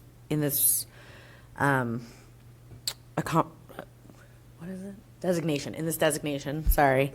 It's been a long day already, apparently. But I did just want to really thank you for like recognizing that as a component of the designation rather than something at odds with it. I thought that was really thoughtful. Thank you. Councilor Lowe. Thank you, Mayor. Councilor LeBure really already mostly covered this. I just want to be, Mr. Siebert, hopefully I'm not butchering that, Mr. Siebert? Soibert, sorry, Mr. Soibert. Could I just ask you to come to the mic for one moment? I did just want to hammer this point home because there were one or two comments that sort of raised questions about this. So just to confirm, nothing about this designation will exempt this property from paying local property taxes. That's correct.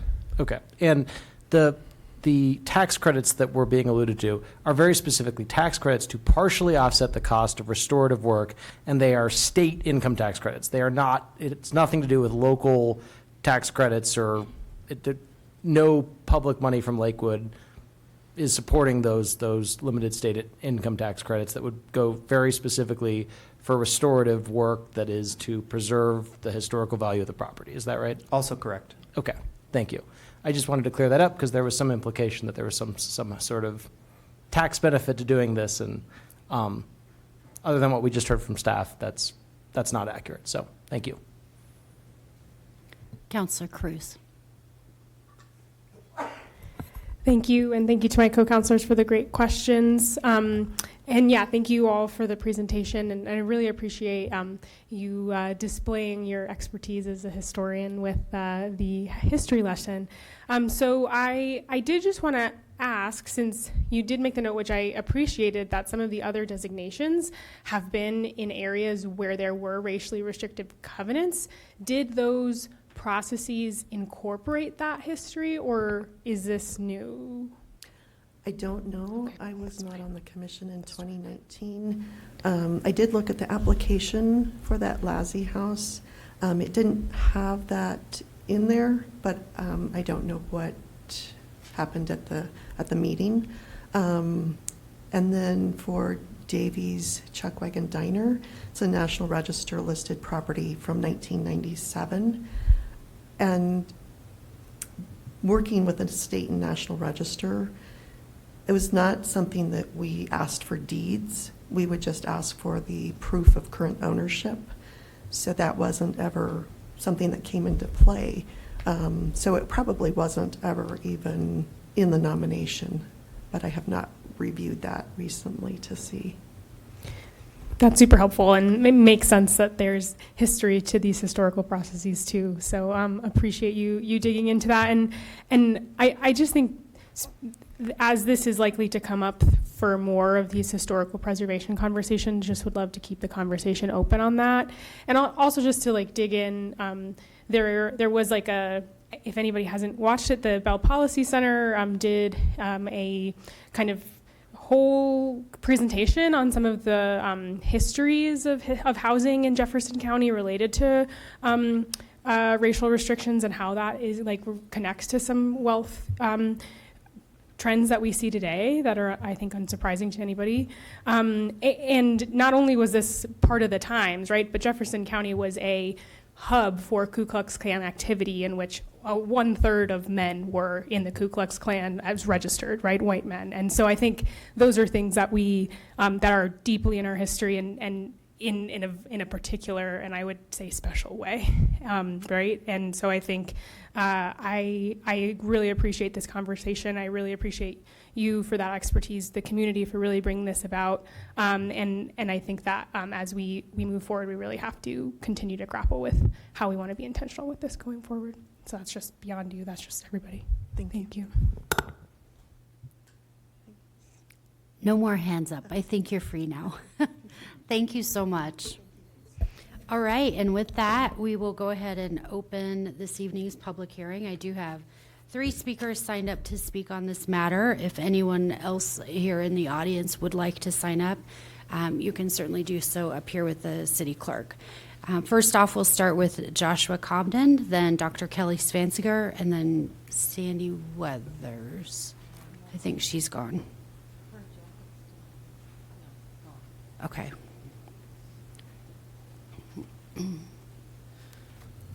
If this thing passes, I hope that we can acknowledge its racial history, because we certainly don't about Lakewood. The only place that I've seen it talked about the reason why Lakewood was formed was to try to stop being part of Denver's busing program in the 1960s. The only place I've ever seen that written was actually on the Lakewood Police. They've got this long document that's a history of Lakewood, and that's the only place that I've seen that. So we've already kind of whitewashed that in Lakewood, and now we might, just pretend it doesn't exist here, even if we've had a conversation about it. Also, if it does pass, this would be a great place to do the Lakewood Renaissance Festival. The good King Henry presents the Lakewood Renaissance Festival in the front yard of 1801 Glendale Drive. Thank you. Thank you, Mr. Comden.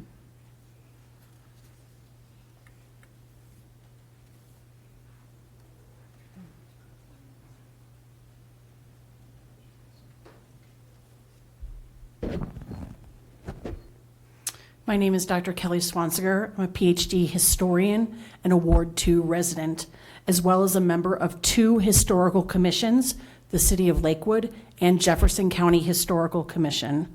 I would like to speak with you today in support of the designation of 1801 Glendale Drive, Morse Park, Lakewood as a local landmark.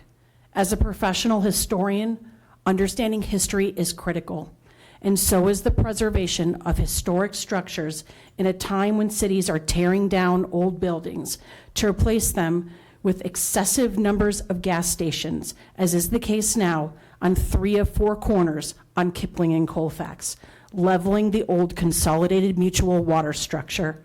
We must preserve the past.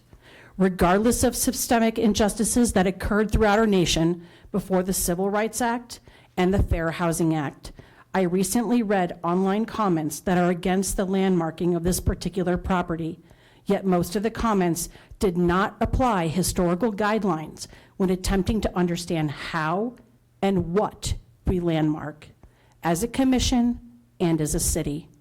Instead, comments attempted to play into the rhetoric that promotes divisiveness in our city, sensationalizing a future if we move to landmark the house at 1801 Glendale Drive. Instead, let's look at why the city of Lakewood needs to landmark historic properties. Racial covenants were not unique to the city of Lakewood. Any historian can tell you that. In fact, where I am standing right now and where each of you is seated, 20 feet from us was the Korber Covenant. The city of Lakewood was not yet created when the Morse Park neighborhood covenants were in place. Multiple covenants encompassing the land that would become this part of the city of Lakewood. In fact, when the city of Lakewood was incorporated in 1969, the racial covenants were already banned and removed, as a decade before Colorado led the nation in social justice issues and equality reforms. That's right. Just like today, the state of Colorado leads the way in protecting equal rights for all people, regardless of their background. Inclusivity is an important component in the City of Lakewood's vision. There is a sign at the end of my street that says, "Welcome to Lakewood, we are building an inclusive community."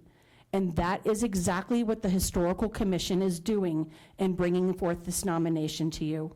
We are asking the City Council to recognize the structure at 1801 Glendale Drive, not because of the neighborhood's past, but because it's a perfect example of what we should be doing with a certified local government. Thank you. Thank you. All right, and with that, we'll go ahead and close the public hearing. May I please have a motion? Mr. Bruce? Go ahead. Come up.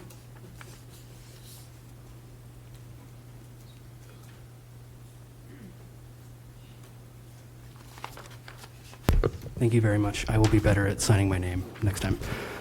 My name is Brad Bruce. I live in Ward 2. I am urging the City Council to vote this ordinance down. While I cannot speak to whether the structure located at 1801 Glendale Drive embodies any of the physical distinctive characteristics that would make it worthy of a local landmark status, I can speak to some of its unfortunately racist history. The building, along with many of the other houses built in the Glen Creighton neighborhood, originally made up one of the first racially segregated neighborhoods in Jefferson County.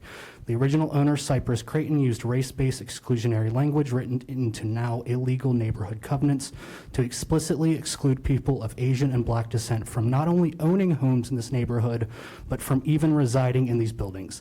Here's an excerpt from this neighborhood's plat's covenant. These are certainly not my words or opinions.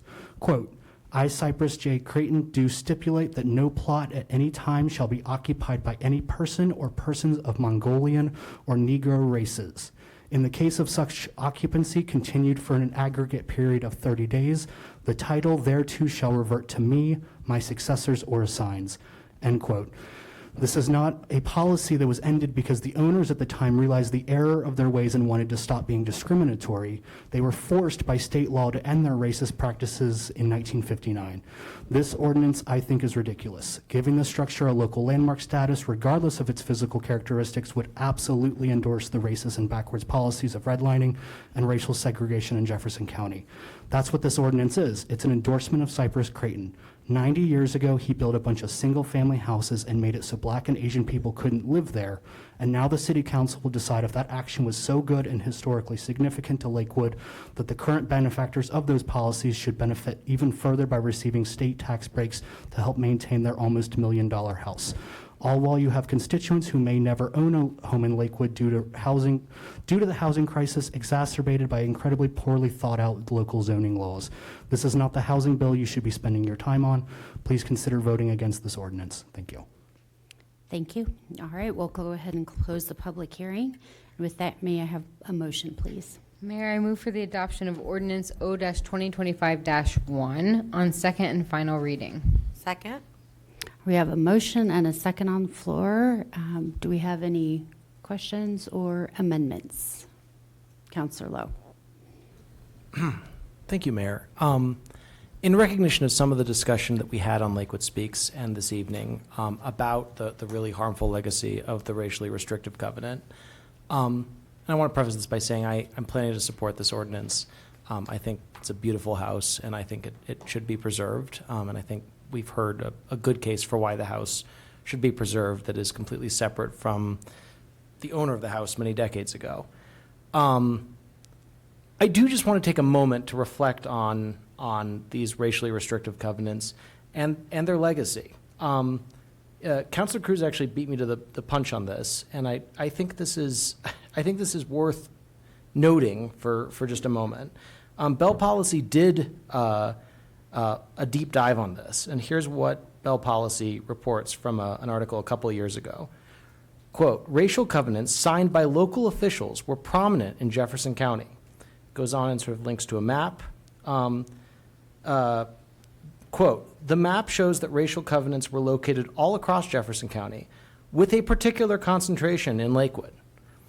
So this is absolutely a legacy that I think we need to reckon with and understand and recognize. There is also, and there's very strong research on this, a direct link between those racially restricted covenants and the related horrific practice of racial redlining. and the current massive racial wealth gap that we experience in the United States today. In the United States today, black families own about 23 cents for every $1 of white family wealth on average. Hispanic families own about 19 cents for every dollar of white family wealth on average. Bell Policy looked at Colorado homeownership by race, and they found an almost 30 percentage point gap as of a few years ago between white households and black and Hispanic households. And there is a direct link between those statistics and the policy at the federal, state, and local level of systematically enforcing the segregation through, among other practices, racially restrictive covenants. For all those reasons, I agree with the commenters that if we're going to pass this ordinance, it's important that we reflect on, in the most solemn possible way, the implications of that we make every possible effort to make sure that we're not sweeping that really sordid history under the rug. I really appreciated Ms. Peterson's presentation. I think that Ms. Peterson, I happen to know, recorded that presentation before a number of these comments were posted on Lakewood Speaks, because I watched that presentation this morning, and it was recognized in that presentation. And I think it should also be reflected in the ordinance that we're about to pass. So I would like to offer the following amendment to the ordinance. After the 6th whereas clause, insert a new 7th and 8th whereas clause right before the whereas clause about first reading, which will read as follows. Whereas the 1923 subdivision of Glen Creighton, in which the subject property is located, included a racially restricted covenant until 1959. And whereas, while said covenant was removed in 1959 and is no longer in force or effect, in designating this landmark today, City Council wishes to also shine a light on the indefensible widespread use of racial covenants across the United States throughout the middle of the 20th century, a shameful legacy of racism that contributed meaningfully to racial wealth gaps that persist in Lakewood, in Colorado, and nationally to this day, and urges that this important fact be transparently shared and solemnly reflected upon in any public communications associated with this landmark. And it then goes on. So that's the amendment that I would, in a moment, I'll sort of formally move to adopt. 2 final points. It is my strong belief and my desire that in any commemoration of this property, whatever the sort of the plan is to, at some future time, perhaps put some sort of publicly funded signage or plaque up, which I think would be lovely. My 2 cents is that plaque should also reflect on that, the harmful legacy of these racially restricted covenants, and I hope that will occur. I think that's very important. I think folks that come and view this beautiful house should be able to both appreciate its distinctive architecture and also reflect on that very unfortunate period in American past. And I think it is, as I think we've heard tonight, when we contemplate historic preservation, I think it is not only possible but really important that we do both, that we sort of preserve beautiful things from the past and that we also shine a light on really horrific things in the past. I think it is possible to do both those things. Finally, I just want to gingerly make one final point. The racial wealth gap and the black-white wealth gap that I just mentioned continues to this day. And it is one reason why I and so many others on this council and so many in the city are so passionate about the cause of affordable housing. It is because the issue of housing affordability is a major issue for many, many families in Lakewood and Colorado, and it is not an equally distributed burden. It is a burden that hits much harder for families of color, for Hispanic families, for black families, for families that are non-white. Who, because of that massive racial wealth gap, have a much harder time affording to live in a community like Lakewood. And it is one reason why I am so opposed to policies that systematically make it harder for Lakewood families to acquire homes and afford to live in this beautiful community. So with that, I would move the amendment that I just read into the record. Second. Great. Okay, we have a motion and a second.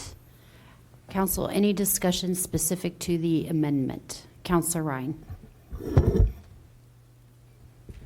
I really appreciate the amendment.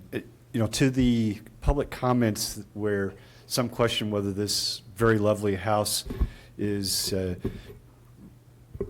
eligible for any kind of historic designation. We've heard from just two of the people from the Historic Preservation Commission who, these are the experts. This is what they do for a living. And I'm certainly not going to second guess their hard work and determination of the commission. And so I think we really need to go into this with the idea that, yes, this house does deserve its protection. So that brings us to the question of the racist covenants. And, you know, as we've heard from so many commentators, unfortunately, this is not the only house in the United States, in Colorado, in the city of Lakewood, who has these terrible covenants burned on the property records at one point or another. In fact, when one of these cases went up to the Supreme Court, 3 of the United States Supreme Court justices had to recuse themselves because they themselves own property with these racist covenants. So to the extent we're talking about how widespread this is, this was extremely widespread. And I was looking at the National Historic Landmark program, and they have an excellent primer called Racial Discrimination in the United States in connection with how we preserve the history and telling those stories. And this whole idea, and it obviously we've heard a lot about the whole history there, and you can read about that. But I think the point to be taken from that is, even under our national historic designations, we recognize that telling the story of our discriminatory past, the white backlash, frankly, is where these covenants came from, and a marketing tool. Telling that story is part of what we need to preserve. And so when we talk about, and this really goes to people of a certain age, when I mentioned Paul Harvey and now for the rest of the story, when we talk about the preserving the history of the house, I think the amendment really goes to this. Now let's talk about now for the rest of the story.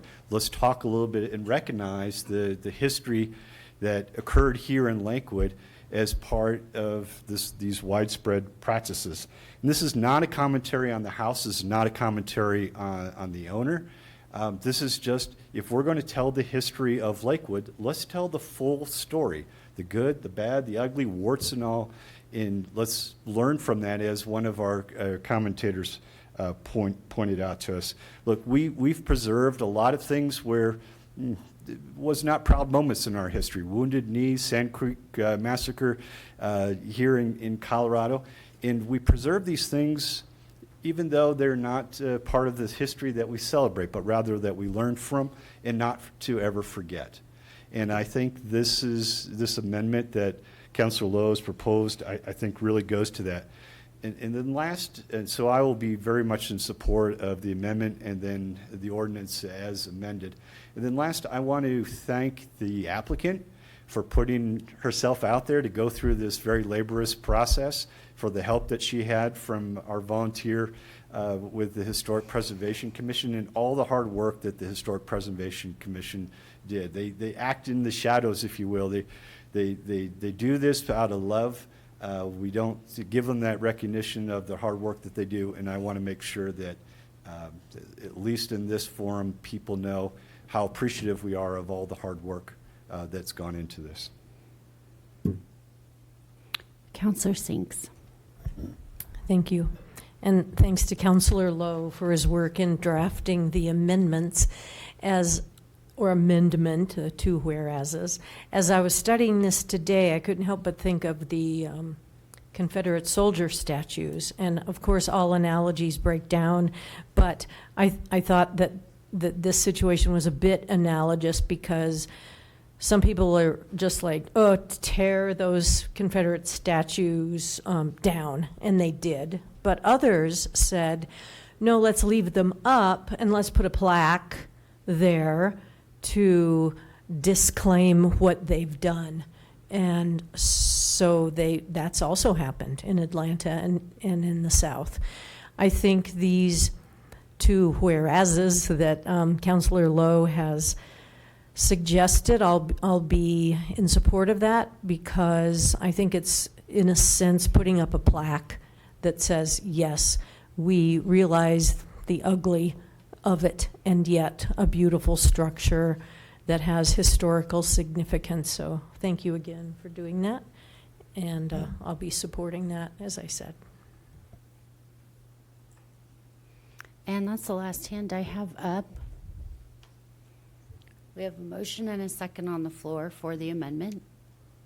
So at this point, we'll go ahead and move forward for the voting on the amendment before we hit the ordinance. So a yes vote would be accepting of Councilor Lowe's amendment of adding the two whereas.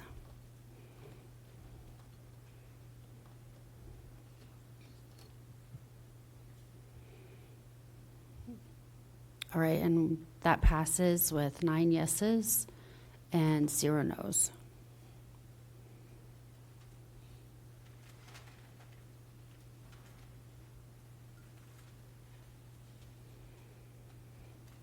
So then we move on to the original motion, and now voting on the ordinance with the now amended.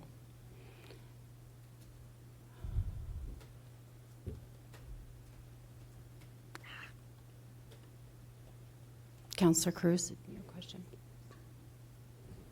Great. You have a question? Oh, are we doing discussion? Are you voting or No. we can?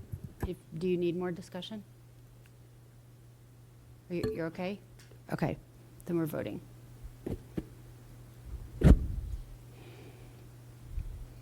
All right, that passes 9 yeses and 0 noes.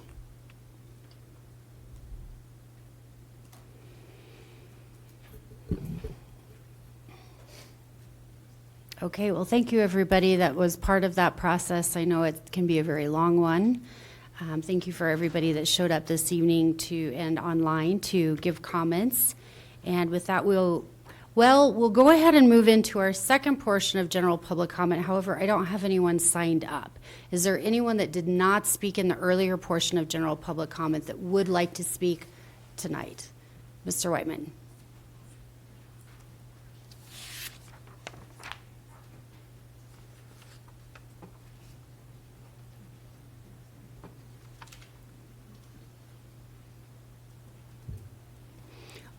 On your way out, would you sign up? Yes, thank you. Thank you. And first, I just, how impressive was that, right? I mean, for everyone. But what a wonderful discussion, right? So thank you, everybody. But I'm here for the 14.16. I think it's the simple fact that none of us, any of us, can agree to what that ordinance says tells us it was terribly written. So it's important to understand that residential is residential, and city code has a definition for development. Development starts, the definition, any man-made change to improved or unimproved real estate. That's pretty broad, okay? Which I think is why we have this problem, okay? And then also, to be clear, there is a lot of us in Lakewood who disagree with this ordinance, okay? So unlike the lady earlier who said you're working against the city, there's many of us who think you're doing exactly for the city what needs to happen. So I appreciate that. Oh, were you cited? This Thank way. you. Anybody else wish to speak that did not sign up previously? All right, then we will go ahead and transition over to general business. So this is the point in the meeting where we discuss and vote on specific items that city councilors have brought forward with a desire to look forward or look a little bit deeper into and or work on. So first I'll hand the floor over to either Councilor LeBure or Councilor Nystrom. Thanks, Mayor. And thanks, Council. I want to thank Councilor Nystrom for introducing this discussion about the budget not committee, she asked me to sign on, and I thought I would, to put it short, figured I would, simply because I think having more ideas at the table is better than less. I think having more representatives who are elected is not only valuable, but it's essential in representative government. Many of us ran on transparency and democratic values and policy creation, and this seemed like sort of low-hanging fruit to support her and her goal to reaffirm those values. Little history. I co-sponsored the last change to the Budget and Audit Committee years ago. In 2018, that passed, and I'm proud of that. That ordinance then created a council budget chair role and allowed citizens and council members to vote for their first budget chair. So, who, by the way, I was the first budget chair. Just going to throw that out there. So again, Groundhog's Day for me. And before that change, the CFO chaired the meeting. That was before Holly's time, but the council at that time decided to make changes to ensure that elected representatives were driving the discussion and to make sure that there was a forum to discuss policy and politics related to city revenue and expenses, and also to ensure proper oversight, which obviously is an important function of the city council. And one example of those discussions, early discussions, was the first Tabor vote. I think we obviously have had some great success with that. And that's because some of these important discussions in that committee. So that being said, I can assure you I don't want to be a part of another committee, but I do think more voices in budget and audit could certainly add value, especially in light of the work that we know we need to do. We need to have a robust discussion on budget issues in the future. We know we need to have a meaningful conversation about affordable housing funding and how to fund, city services, to continue to fund city services, and all the other budgetary challenges that exist. So I certainly think this could add good value and to have additional voices in the room for these conversations. So that's why I'm willing to support Councilor Nystrom and her proposal. And there you go. There you have it. Thanks. Yeah, there's not much I can add to that, but I do think it's important to expand to have a representative from each ward, from council member, to have a little more diversity of perspective, as well as, as Councilor LeBure mentioned, we've got a lot of work to do, and I think we need some agility to do that, and this is a good venue to have those discussions. All right, thank you, both of you. Can we get a formal motion?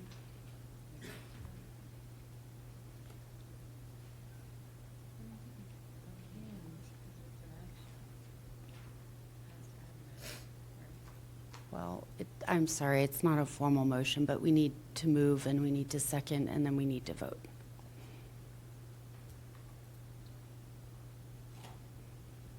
Yeah. So I move to adopt the legislative modification request to include members from each ward from the city council on the budget and audit committee, budget and audit board. Second. Okay, thank you.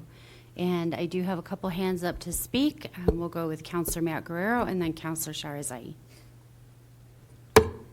Thank you. And thank you for that brief history lesson, Councilor LeBure. I always appreciate that. And do definitely appreciate this conversation. I think reevaluating our committees and our systems to ensure that they are as transparent and equitable as possible is an excellent practice and certainly necessary point of discussion. I do think that this motion, as a representative from Ward 2, feels a little bit like confusing equality with equity. And I want to recognize that I can really speak best to my district, but it is a ward that has a higher percentage of people of color, a higher diversity of income and census tracts. And when I say diversity, I mean the Glens are in it, and that's and our country club neighborhood is in it, and also the poorest average income tracts are also in Ward 2. We have had a history of that part of Lakewood being underinvested in systemically for most of Lakewood's history. And what I'm experiencing and what I'm hearing from my community right now is that that is finally feeling like it has changed. And I know that there are predecessors in my district who were also who were city council people who fought hard to ensure that that started to get rebalanced. And I myself and my current co-counselor, I know we've worked for a lot of bench building, a lot of recruitment, a lot of community organizing to try to get people in Ward 2 to feel seen and supported enough to apply for our various boards and commissions, to be a part of the LAC, to apply for the Budget and Audit Committee. And I also want to recognize that there are representatives from every ward. It's just not that they're all elected. And the combination, I think, of community members and elected officials is something that makes this board really, or this committee really special. And that balance of power when we're increasing our elected officials, but not necessarily reestablishing the community involvement, also is something that would worry me. Like, I really appreciate that we have community members who serve on this board alongside us and have their input and opinions taken as, frankly, almost as just as seriously as an elected. I think that's an important component of our budgeting process. And so I will be a no on this because I think that this is an incident of a reasonable reaction, frankly, of that focus of the budget and the focus of the resources being invested in the parts of Lakewood, my ward not being the only place, being invested in and being prioritized, and sort of the backlash and pushback that comes with. And that this feels like an example of that. So I will be a no on this, but I do really appreciate the discussion. Mayor Pro Tem Sharzai. Yes, thank you. I think that was an important point, and we just want to reinforce it. I know that this came up with previous council members who've since departed from the dais, but there was representation, and I do understand that importance of that, and would love to have a conversation around how that could be a balance with our community members. Because if we were to have 5 across each ward, then we would have to increase the community representation, and I think that then makes 10 a rather large body. This is a working group. When we've been through dense stuff before, I'd point to policies and procedures. That was a very small working group where we're stakeholding with our peers, we're stakeholding with the community to understand where things are going sideways, and then we bring that back and we have conversation. I do think it's a little bit unfair to characterize this as there's not been voice from all of council. We had a council member submit 37 questions like 2 days before the vote was meant to happen. So I'm just trying to think about, staff's capacity around that. They answered all those questions thoughtfully and thoroughly.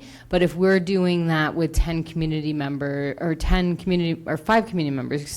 5 city councilors in the body that's then having those discussions with city councilors, I am concerned that becomes unworkable. And so I will be a no vote on this. I do appreciate the conversation around how we can be thoughtful about particular community members and their representation on that for some consideration. I do think that this becomes more task focused. I don't have X amount of miles of bike lane in my own ward, where when we have a more narrowed group, it allows us to be expansive, and we're supposed to be representing all of Lakewood. So we're driving forward the priorities and goals that we set in the planning retreat.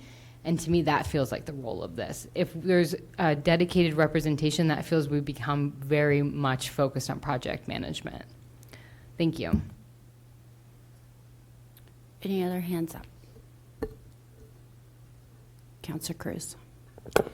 Thank you, and I am grateful to Councilor Nystrom and Councilor Lepier for bringing this conversation. I know it's one that's also been had previously with previous members of council, and so I think it brings up an important discussion of what our role is in the budget, how we want to talk about it, and how we can continue to move that forward. And And so not all of us have maybe some of the history that Councilor LeBure has in moving these forward, but I think what I learned from the budget last year, what I learned on being on the Budget and Audit Board, was that, we are on the board of this giant Carnival cruise ship that we are trying to help steer in the correct direction, right? And it's not necessarily about managing all of the workshops that are happening, right? But making sure that the experience is good and it's equitable.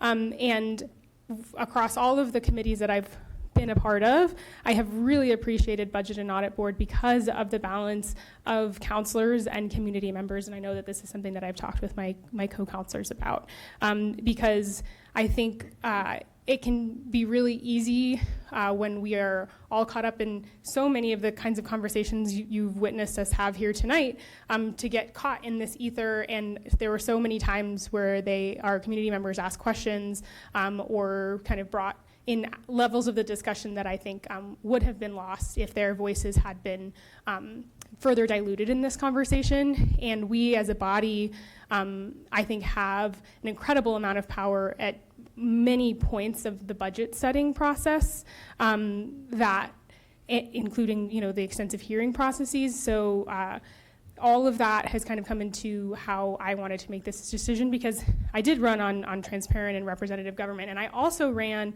on ensuring that the people in my district and across the city had a strong voice and were part of the table.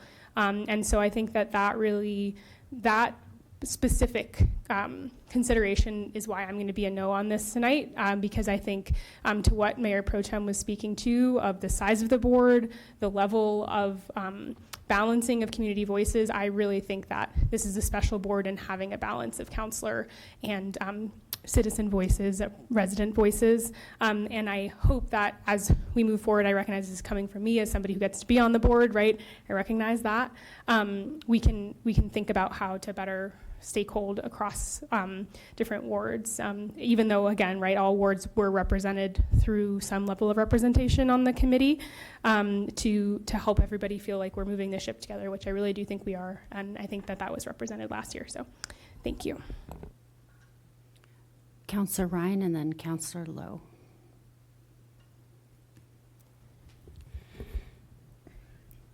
I hear the concerns that everyone has raised, and they're very valid. The one thing I have concern with is I frankly feel very fortunate that we have a mayor that has been thinking about appointments and everything else with the best interests of the city, and trying to make sure that the voices are heard across the city.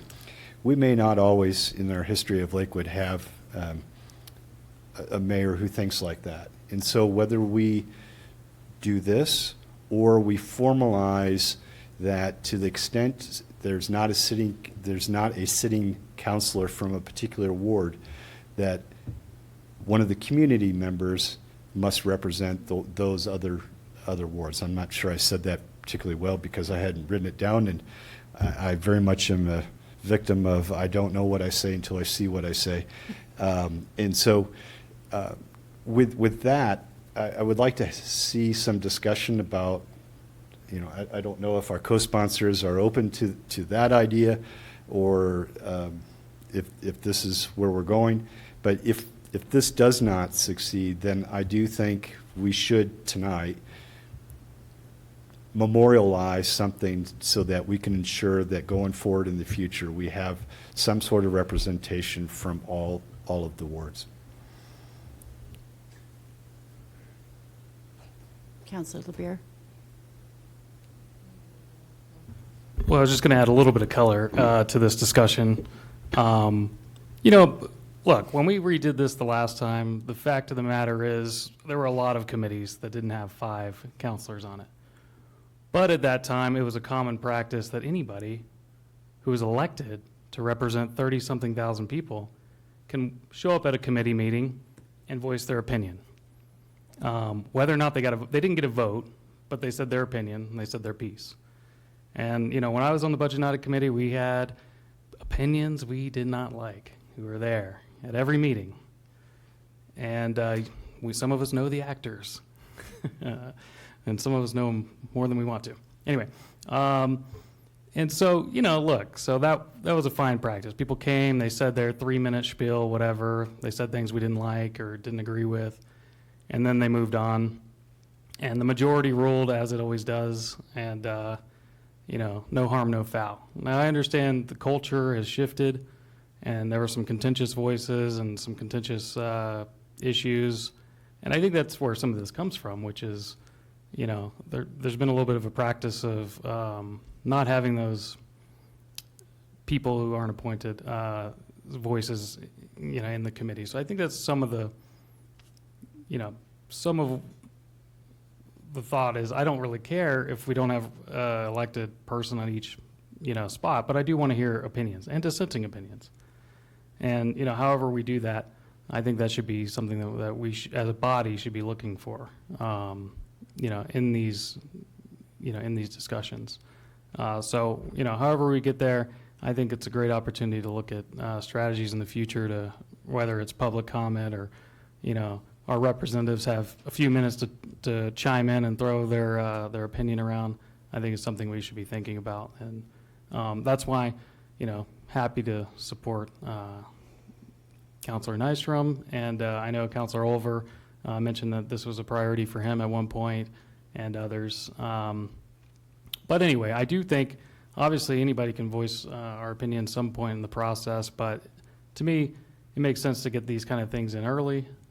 We have a lot of future discussions about that we're going to want to be talking about how do we fund city services, how do we deal with the changing sales tax issues, and I think a lot of us have a lot of different value to add and historical perspectives that I think would be helpful in some of these discussions, and I'll do my part to add those one way or another. But anyway, I just thought this is low-hanging fruit and really a simple change, and I think maybe we're overthinking some of it, because really what we're talking about is 2 extra seats on a committee, and we all know the majority is going to roll one way or another. But anyway, I certainly respect everybody's opinions and viewpoints on this, so I just wanted to point that out.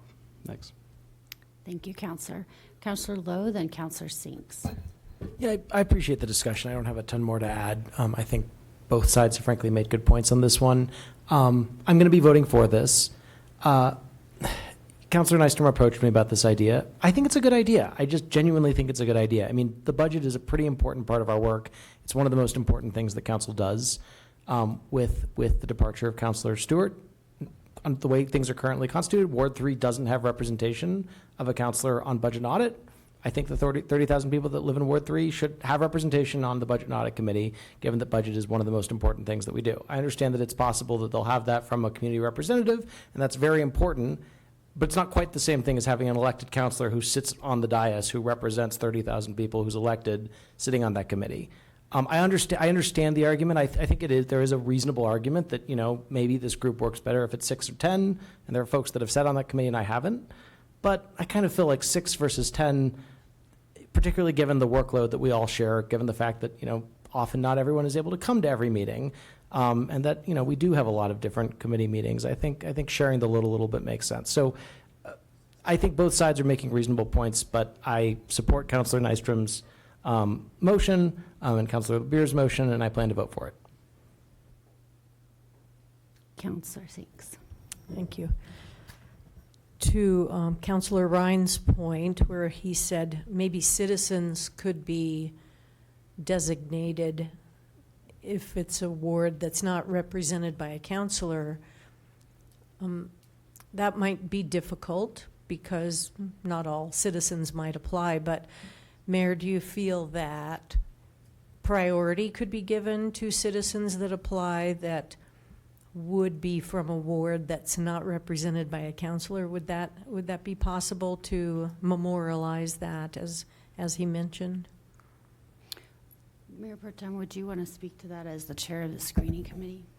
Yes, I think that's no issue, similar to the way we telegraph things for the planning commissions, like at-large seats in the ward-specific seats. So I think that there could provide variance. I guess I appreciate memorialize, but what happens if we get to April and then there's no? So I just would ask for a little flexibility. I would remind everyone there's 5 of us on the screening committee, so there's representation from everybody's ward in that to make those decisions. But if we get to late March, when we hope to have some of these appointments done, and we haven't had candidates from 3 and 5, then we may just need to widen that. I think priority can certainly be given, and I think we can create that as part of the messaging that's going out. But just want to make sure that we right size to what may happen, because we haven't had time. Like, I hope all of my co-counselors, and I know some of you are great about this, but like we should be encouraging people to apply to boards and commissions. So if you have great candidates in mind, like, that work should be happening. Great, thank you. I'll add to that too. Every year when I sit down and I'm doing committee assignments, I'm mindful of which residents are on that as I am assigning counselors. If I could have a follow-up question to Councilor LeBeer. Seems like earlier, so I'm not on the Budget and Audit Board, and you said earlier that people could come speak. Was that just only in the past, or is that a something that can happen now? I think it's up to the chair and the rules currently. So I think it would probably be easy to remedy that. But So then any counselor that's not specifically assigned to that board could still go to the meeting and ask questions and be heard. And then obviously, of course, we have many, many opportunities to ask questions of Ms. Bjorklund and all the staff. So even though I'm not on, I don't remember if you're on, yes, so Ward 1 is represented, but, you know, I'm not on it, and I don't have to be. So anyway, thank you very much. Thank you. Councilor Cruz. Thank you. Councilor Sinks, you teed up what I wanted to say perfectly, which was, at least to the best of my understanding, the Budget and Audit Board, as was designated by a previous chair, Councilor Stewart, did welcome during the budget and audit period, the budget period, other councilors to attend and weigh in. That was not taken advantage of, but it is an opportunity. And so I think, however that board moves forward without her leadership, could certainly continue that practice, or consider other ways to ensure other folks have an ability to weigh in and ask questions and be there for that process. So just wanted to weigh in with that portion as well. Thank you. And Councilor Nystrom, did you? No? Okay. Councilor LeBeer, one more time. you know, Councilor Cruz, you know, I appreciate that comment, but with all due respect, I think the last chair did make it clear to other members of the council that they weren't going to, maybe they were accepting public comment at one of the meetings, but they made clear early on in the process that they weren't going to accept comments from other members of council. And maybe that was, you know, so I'm just saying, that's something I was told specifically. So, and I know that there was one moment right before the budgeting process where where it was requested that other people attend, but I was never sure if it was made clear that anybody could speak. Anyway, thanks. Thoughts for the next chair. Okay, I didn't really insert my thoughts. I think everybody up here has said something that I would say anyway. I very much appreciate the size and the balance that we have right now on the Budget and Audit Board, and the working group format, that it really is one opportunity that we have on our committee to invite in residents with an equal balance of voices. And for me, I have, as mayor, very much focused on making sure that we've got balance and representation with that. I will be a no on this, but appreciate the conversations. And I do think that the conversations that we've had on the dais tonight should be good in helping to inform our yet to be assigned chair for Budget and Audit for 2025. With that, did you have your hand up again? No? Okay, there we go. All right, with that, we'll go ahead and vote. So a yes vote would be changing the structure of the budget and audit for 5 counselors, and a no vote would be keeping it as is.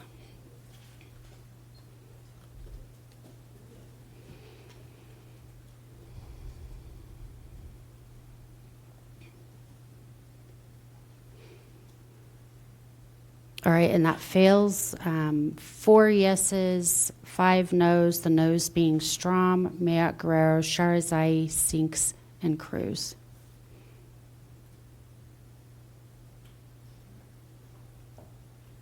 All right, moving on to number 2, Councilor Lowe. Thank you, Mayor. I think unless there's more discussion than I anticipate, this one might be perhaps straightforward. I've heard from a number of constituents in the last few weeks some concern that I think is very reasonable and understandable, looking at the really horrific coverage in LA over the last few weeks. Some concern given that Lakewood is very much on the front lines on at the edge of the foothills about the risk of catastrophic wildfire. Given that this is on residents' minds, my thought was that scheduling a study session. At some point, I know we've always got a packed calendar, so defer to the mayor and staff on exactly when makes sense in terms of the calendaring of this. But a study session to sit down with some of the subject matter experts. I should have specifically mentioned West Metro Fire as having particular expertise on this, as well as anyone else that it makes sense to pull in to brief us just on what the sort of how the city works with West Metro Fire, with the county, with the state. I know there are various fire mitigation, fire protection plans. I think Lakewood has one. I think West Metro has one. I think the county has one. I think the state has one. But just having a study session to lift up things that the public ought to know so that we are better able to sort of direct our constituents to resources on this and have information about what people should do in the event that there is a huge wildfire that threatens Lakewood homes. And just generally ask some questions about like what all these different agencies are doing to work together to try to avoid some of the unfortunate, very difficult challenges that I think LA has experienced. I think would just be sort of good proactive government. So I would suggest that we approve that and get a study session on the books in the coming months. Second? Thank you. So moved. Sorry. Thank you. Hands up, I have Councilor LeBure, then Councilor Mayotte Guerrero. I just want to point out, I think this is an excellent idea. I think Councilor Nystrom and I talked a little bit about it during the budgeting process last year, because we did talk about how we need to do some sort of fire mitigation and taking a look at that. Obviously, I know we have our climate risk assessment coming up, so that's hopefully going to lead us into this discussion even further. I did ask if we're going to have a climate risk plan, and I think that wasn't as clear, but I do think we're going to continue to have that conversation after that climate risk assessment comes back. But I think this is an excellent idea to get even more ahead of it and not wait for that assessment perhaps, but actually start thinking about it and studying it. I think it's a really important issue. Obviously, there are towns like Superior that even raise taxes. Not saying we should do that, but they raise funds to be able to put in a pool to help residents prepare for these kind of incidents in the future. And I think it would be smart and for us to be thinking that way. And by the way, we did have a grass fire here, right? I think many of you might remember. Just God, what was that? 3 years ago? Maybe 3 years ago. Pretty wild. 3. Yeah, and that was a scary ordeal. So I think we need to be thinking about what we can do to help mitigate those things. So thanks for bringing it. Councilor Mayotte Guerrero. Thank you. I think that the notion of wanting to be prepared and have a clear understanding of our cross-jurisdictional collaboration and resources that we can help provide our constituents with makes a ton of sense to me. I'm curious, I guess, maybe from staff, I have agenda questions or from the mayor in terms of potential timing and additional necessary topics. I think that we've talked a lot about a lot of new items, and we haven't yet had our planning retreat, and then we're also going to have 2 new counselors. And I worry a little bit as we move into comprehensive planning season, sustainable planning season, zoning rewriting, and a handful of other things that we already know are coming, that that either this we won't actually make time for this until we're past this year's fire season, or that we'll like squeeze it in at the end of a study session that was already very, very full, and it happens late at night when like the public doesn't watch anyway. And so I'm wondering if this might be something where we can ask about like using our county breakfasts that already exist, or even scheduling a separate one-off with the appropriate folks from the county, similar to what we did with the school board lunch, and if that is amenable to you. I'm not feeling opposed at all. For those that don't know, my parents' house burned down, and all of their best friends' houses burned down, and one of the homes I grew up, many of the homes that I grew up in, burned down in the Superior fire. And so this is definitely something that's like deeply important and close to my heart. I just also have, looked at our draft agendas for the next couple of months, and they already look full. And so that's my only hesitance. I think that setting aside time for this, I would make the effort to come to whatever extra thing it was and want to help distribute the resources. Response, Councilor Law? Yeah, no, I appreciate it, Councilor Matt Guerrero. I don't necessarily think we disagree. I mean, that's part of why I didn't want to attach a restriction or a time sensitivity or a deadline, and defer to the mayor pro tem and staff on like when this makes sense calendaring wise. I am very open to the possibility this is going to be after the next few months, after our retreat. I think that's fine.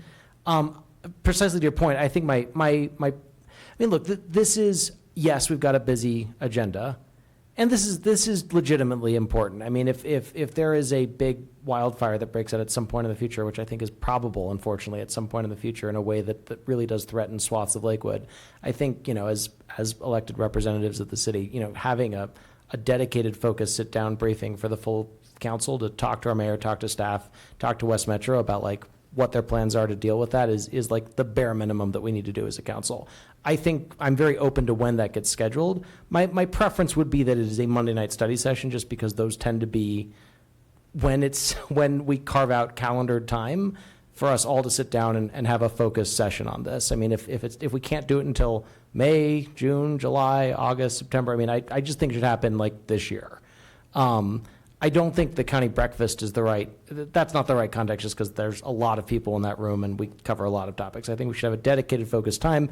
If staff and the mayor feel that doing it on another day, not Monday, is best, I'm certainly not going to try to micromanage that, but it seems to me Monday night and a study session is just the time that makes the most sense.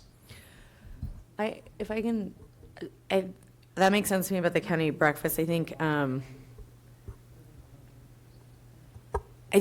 my other hesitation of we should do it by the end of this year is that we have gotten information, but it wasn't this particular iteration of the body about fire mitigation, and like worked with West Metro. And so I think that's my other, I'm like, if it doesn't happen until September and then we have a new council, you got to do it again.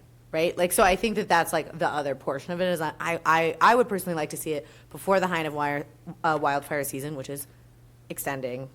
My pushback on the timing comes from shared urgency, not from actually trying to discredit that, but that like I would be very curious to what the mayor thinks, but given that we start some of the comp plan and all of the attached plan conversations, I think in April and March, I don't know if we keep it on a Monday night that we'll be able to get to it before July, which is like, I think that we should get that type of briefing before then. Ms. Hodson, did you have something to say? No. Oh, you looked like you were ready to throw out an idea. There's several ways we can do this, so I'm just waiting to hear what you think. In looking at the agenda of our county breakfast meetings, it looks like we would probably get maybe 45 minutes on that topic. So, and that would be sharing with other municipalities. I don't know that would address the questions that council might be coming forward with this. But I'd be open to doing something not on a Monday night if we feel like the calendar is prohibitive of us being able to circle back on this in the next few months too. Mayor Pro Tem? Yes, I just wanted to offer, Commissioner Dahlkemper oversees like the wild, wild urban interface corridor. And there's quite a bit of like opportunities to engage through that body, something I participated in a former job, and she does a great job of leading that. It may be helpful if there's an openness to and a shared urgency on this, that it may not happen at a Monday night Sunday session, and there may be an opportunity at the county level for us to just plug into some of the things that already exist. So maybe could we vote to schedule something, and we will look into what our options are, most specifically with Commissioner Dahlkemper, knowing that she works very actively with this. This might be a Monday night, it may not. Like to your point about the school board, we had to do a different meeting. Yeah, I'm sure we can do that. I mean, my request was literally just let's schedule a study session. So if we, I was thinking Monday night, but it could be not a Monday night. Very respectfully, I would just ask everyone in council to consider how this, how this conversation might be viewed in the event that a really, really, really bad LA-style fire breaks out and threatens Lakewood homes. And my view is that given that possibility that we've seen, and I've just been reflecting on it over the last month, and I've heard constituents, this isn't just my idea, a number of constituents have asked me, what is the plan? What is Lakewood doing about this? What is the county doing about this? How are you all working to keep us safe? I think a dedicated sit-down briefing for council makes sense. And my 2 cents is Monday night is when we sort of have it held, and if it's on another night, I think it's just harder to get most of council there. That's just what I've noticed. But I'm also totally happy to defer to the scheduling prerogatives of the mayor and the council and our staff, and sort of I realize there's also a lot of different Tetris pieces going on in our agenda, so I'm totally comfortable deferring to you all. I have seen study sessions where we have tackled 2 topics. I know that can sometimes be a lot. I think it could be done that way. If it ends up being better, we could do it on not a Monday night, and we could also wait a few months and do it, in May or June or July. I'm open to all those possibilities. I do think this is an important enough topic that it's worth council having a sit-down briefing with subject matter experts on what plans are in place and what the city is doing with these other bodies, with Commissioner Dahlkemper, with West Metro Fire, to keep our citizens safe and prevent catastrophic loss of life and property. Councilor Matt Guerrero.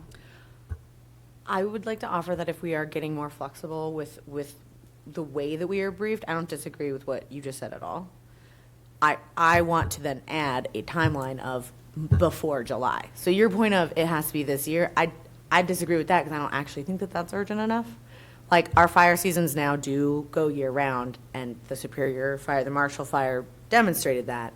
I think my point in asking for flexibility and whether or not it's a study session, because that is like a specifically defined thing versus another type of briefing or another type of collaborative meeting, is because I think that if we have that flexibility, it might allow us to do it before July. The preference can still be for a Monday night, but I would like to demonstrate consensus that, like, we need to get it on the calendar, and that if our agenda does not allow for it to be on a Monday night study session, even if that would be the best, that the urgency is actually such that we need this information. Yeah, so I just want to be like really clear in what I'm saying. I am not in any way saying this is controversial. I'm saying I think that we really need it before the height of our fire season, because to your point, the idea that people might need that information, that we might need to be able to distribute that information as soon as when the snow thaws is very, very real. Councilor Sinks. Thank you. So how about this thought, that you avoid the middleman, us, distributing the information, and we have some sort of, big ward meeting where we combine, and maybe West Metro comes, or Commissioner Dahlkemper in a citywide meeting for anyone that wants to come, and they directly tell people that are interested in what's the city doing, what's the county doing, and then we don't have to disseminate the information. We're not the ones performing it. So that was my thought. Council, I love you all. You're all wonderful colleagues. Can we not overcomplicate this? Let's have a study session on wildfire mitigation and protection. I agree it doesn't have to be Monday night, and I agree with Councilor Matt-Guerrero we should do it before July. That's what I think, that's what I'm putting forward. That's what I'd like a vote on. You can vote yes, you can vote no. I'm asking you to vote yes. Does a study session imply that it is a Monday night scheduled? I just clarified it doesn't have to be Monday night. It can be something else. Staff can figure it out. Staff, I'm saying schedule a briefing on this. We have wildly capable staff. They will figure it out. They will schedule it. We will come. We will get the information. Let's move on. Okay, we are ready for the vote. You did a very clear recap on that. Thank you very much. So a yes vote will be scheduling a study session to occur on a Monday or any other day of need prior to July on the topic of fire mitigation, prevention, and safety. Okay.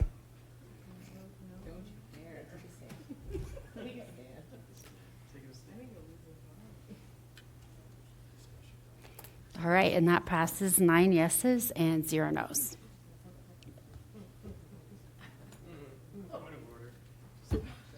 Okay. I'm sending everyone home now. Okay, nope, we still have more work to do.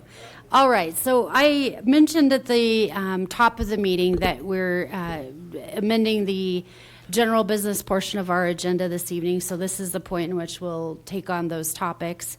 And first, I do want to say a big thank you to all of our counselors up here. I know that all of you have put an incredible amount of time into this topic around the current, past, and potential future parkland and open space dedication policy. Again, for community members that may be just here, you know a little bit about it, but you don't know a lot about it, I would encourage everyone to go to watch the November 4th meeting where there was a lot of conversation on this. I have picked up from all of you how incredibly important it is to each and every person up here on the fact that we, want to hear the voices of the people in our community, which is lots of people that want to continue to invest in increasing our parks and open space. We want to make sure that all voices are heard through this process. We also recognize the complexity of this given the fact that we have ongoing litigation in this area. And so with that, we'll go ahead and start with Councilor Ryan for his first request.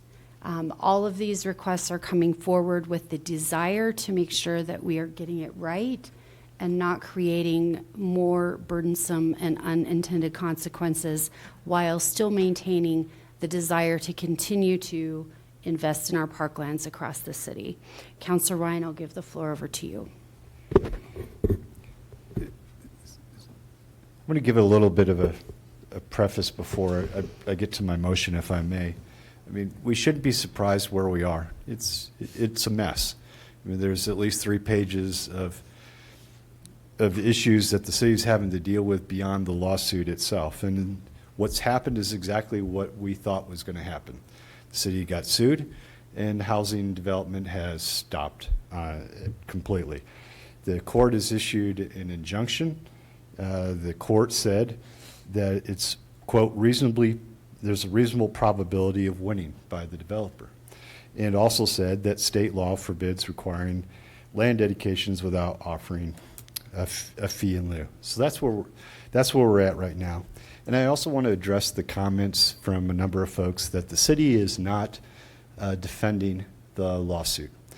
Everyone on the city's legal team, in-house, and the folks that they've hired have taken an oath when they became members of the bar. They also have ethical duties to zealously represent the client, which also means zealously representing in defending this ordinance. In fact, I'm frankly, I applaud the city for hiring outside counsel and hiring the very attorneys that defended the SGI initiative. So to the extent there's criticism that the city has not hired the right people, they've hired the very people that you would think this group would want to have hired on this. It seems like the criticism has really gone to the issues of, well, the city did not oppose the injunction request, the preliminary injunction request. Oh, come on, this is strategy. This is courtroom strategy that you don't see on TV. If you want to second guess what the legal team, both the outside counsel and the inside counsel, I suppose you can play Monday morning quarterback, but that's not the case here. This is part of a strategy that makes sense to me. When I've been involved in litigation and being before judges on both sides of the equation of preliminary injunction, this is not unusual. We've been working on this parkland dedication ordinance for quite some time, and other counselors and other meetings have gone through all the different work that we've been doing behind the scenes, and the staff agreed to go ahead and devote resources when we asked them to devote resources to update this parkland dedication ordinance that I think everyone agreed needed to be updated. And they hired consultants. They were working on this, and then here comes the citizen initiative, and this work from both from the consultant and the draft ordinance language got shelved. And so that long windup, and thank you for putting up with me on that, leads me to my request. I know it's a little bit unorthodox for the city to release a draft ordinance that's not perhaps fully baked, but to the extent that we're going to be addressing the issues of this parkland dedication ordinance, I think it really would help City Council for us to see that draft that the city has devoted considerable resources to.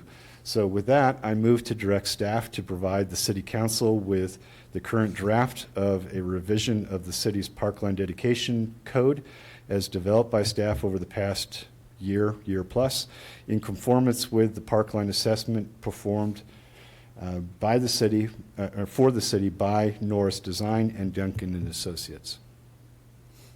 That's my motion. Thank you. Do we have a second? Second.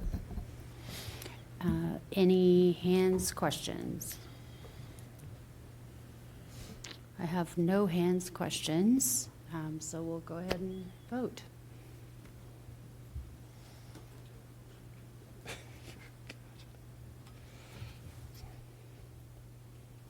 All right, and that passes 9 yeses, 0 noes. Councilor Ryan, or Councilor Lowe, you're up. Thank you, Mayor. Building on what Councilor Ryan said, assessing our plan that the mayor has laid out over the next few meetings, given that we're on a trajectory to do a second reading on an incredibly important topic, I think it would behoove council, and I've discussed this idea with the mayor, for the mayor already previewed this earlier in the meeting, for us to have a sit-down, turn-page workshop as a council, and I think the obvious day to do it will be Monday, February 3rd, since that's the only Monday between now and our second reading, for us to have an opportunity to discuss as a council in a slightly more sort of informal working group type setting, amendments that might be offered or could be offered, and refine them, get consensus on them, discuss the language of them, with the idea that that will then hopefully help set us up, build consensus, and set us up to actually offer amendments to address some of the mess that I think Councilor Ryan properly described is this current policy and legal status quo. So, in brief, I move that we schedule a sit-down council workshop to discuss possible amendments to this ordinance on Monday, February 3rd. Second. Any wishing to speak or ask questions? All right, I have no hands up, so what time? 6? 7 or 6. I'm leaning on 6 because I know how you guys are, and there might be lots of questions. So let's just be honest. Can we go with 6? Okay. Okay. I want to make sure that we have plenty of time for council questions. This is a very big topic, and 6 will easily give us several hours. We have the LRA next week?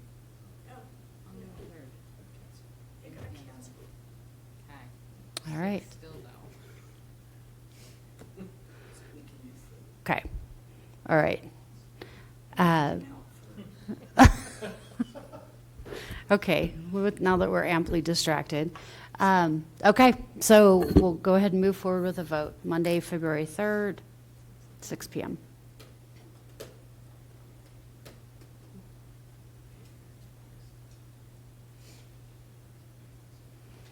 That passes, 9 yeses, 0 nos.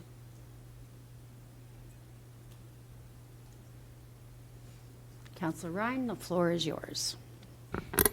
I'll leave this to you and staff as to timing, but in light of our just recent vote there, I think it might be useful for us to receive some legal advice on not only the status of the litigation, but also what type of legal things that legal issues that we should be thinking about as we're discussing a new parkland dedication ordinance. And so with that, I would move that on February 3rd or such time as is appropriate, that we go into executive session for the purpose of receiving legal advice on specific legal matters pursuant to CRS section 24-6-402, 4B, and the Lakewood Municipal Charter 2.15C4, such legal advice arising out of the legal issues and concerning arising out of adopted ordinance 2024-28, which began as a citizen initiative ordinance to modify Chapter 14.16 pertaining to park and open space dedication, and to receive legal advice on current and anticipated litigation arising out of ordinance 2024-28. Second. Okay, we have a motion and a second. Councilor Sinks. I didn't catch the timing of the executive session. Would it be before or after our workshop on the 3rd? We would want that to be an hour, I think at least. I don't know that we'd need more than an hour for that part of it. So 5 p.m. on Monday the 3rd. If that works, and we'll provide dinner.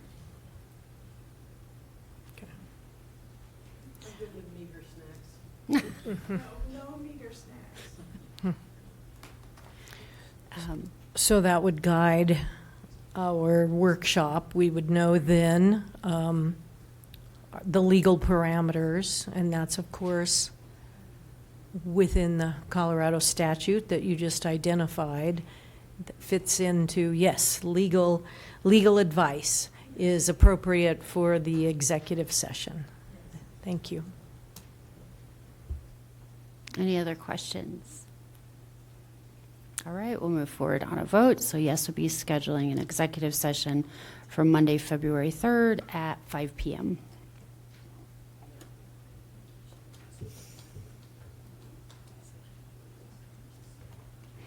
That passes 9 yeses and 0 nos.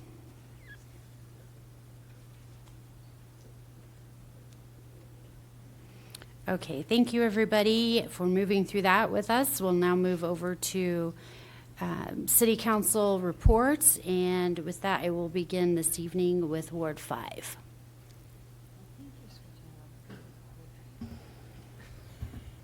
Well, we just had our ward meeting this past Saturday, and despite all the snow, we got a very good turnout. So I'm very appreciative of that. And Councilor LeBeer and myself expertly shoveled the sidewalks before everyone got there, but I did not deliver on the donuts, so I apologize. I will do it next time. Thank you. I was pretty hungry. Yeah, we had a great ward meeting. Thanks for everybody who came out. We had a robust discussion about fee in lieu amongst other issues. So I think I'll just leave it at that. Yes, I'm glad I brought my snowblower because Paula was out there shoveling. I was actually using a snowblower. So I had it easier. Thank you. Electric, by the way. Councilor Ryan, Ward 4. We had our Ward 4 meeting on Thursday. There's already a lot of interest about the special election, and so stay tuned. We'll have something scheduled where we can invite the candidates to talk should they wish to talk.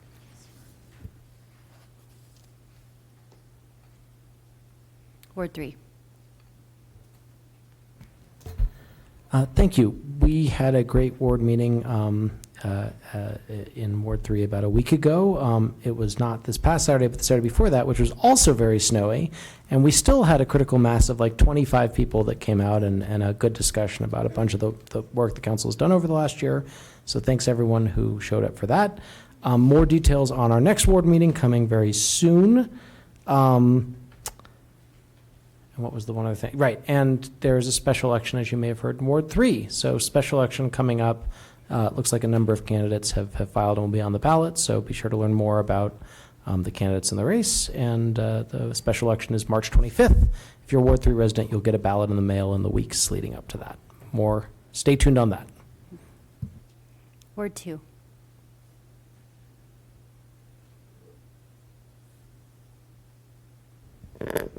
Want me to go first? Okay. For Ward 2, we've had a lot of wonderful neighborhood meetings and such in the last couple of weeks. So just want to flag that we are planning on having our ward meeting on February 8th, and we will follow up with location and such soon, so stay tuned. We had a great last ward meeting, so hopefully we will have another great one. But before the next time we see you all, it will also be First Friday in our wonderful arts district. It's not only the fun, super big art walks in the summer. Our great galleries in the 40 West Arts District are doing amazing things all year. So please go check them out, support our local artists. These are some of the slowest months for them. So it's a great time to start thinking about all the gifts you have to give throughout the year.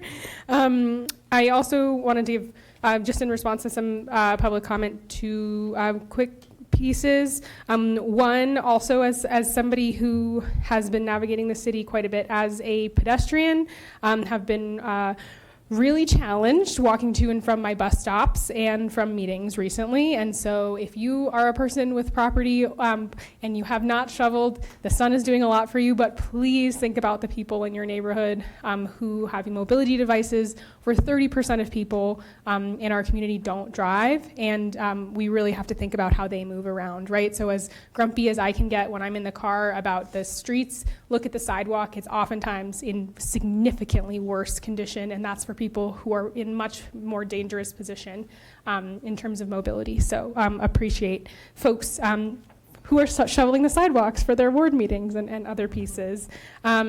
Also, just wanted to say, I know there has been a lot of fear, understandably, in the community over the last week, specifically related to the activity of ICE and other immigration authorities. I would really encourage everybody, if you haven't already looked at the Colorado Rapid Response Network page, there is a lot of misinformation going around about raids, about what's happening. That is making it so that people don't want to leave their homes to get food, to let their kids go to school, right? We want to be informed. We want people to stay safe, but it's really important that we're not just sharing things we heard from our friend on Facebook or whatever, right? So Colorado Rapid Response Network is working to document and confirm incidents so that we can keep communities safe with real information. And so I wanted to just say that and say that that I understand that this is a really scary time for a lot of people in our community, and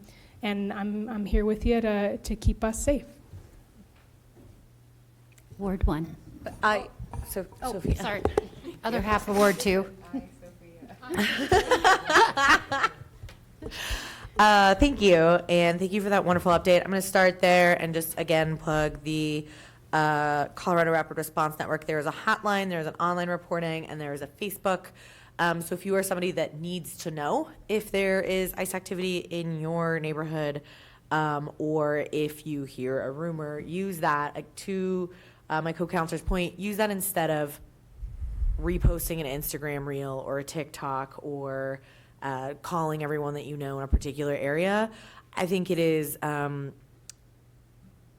shifting, very, very rapidly shifting times and contexts. And when we add to rumors, we increase fear. We also can increase divisiveness within our communities that then like escalates into more fear and more like reasons to fear. And we can all do our part to help combat misinformation by ensuring that we're using this network, ensuring that we're checking our sources, and recognizing that the rate of the news cycle right now is such that a lot of what you get, particularly in fast-paced internet format, is just not actually the full correct analysis of what's happening. And so I think in Lakewood we are good at living with each other across differences, and I hope that we're able to continue to steward that. And I think as a council, we will definitely continue to support our city in doing so. I also wanted to especially thank the Mint and Sarah for hosting our last Ward 2 meeting. It was really fabulous. And the next one in February, as was just mentioned, we are nailing it down. Yes, might end up at a different location, but we will find out soon and post that. And then I wanted to also shout out the last O'Kane Park meeting, which was last week, was really fabulous. It was the O'Kane Park Neighborhood Association, and just a really fabulous discussion. I think we're seeing a lot of trends in Ward 2 where folks are talking about things like pedestrian access and traffic safety are definitely coming up.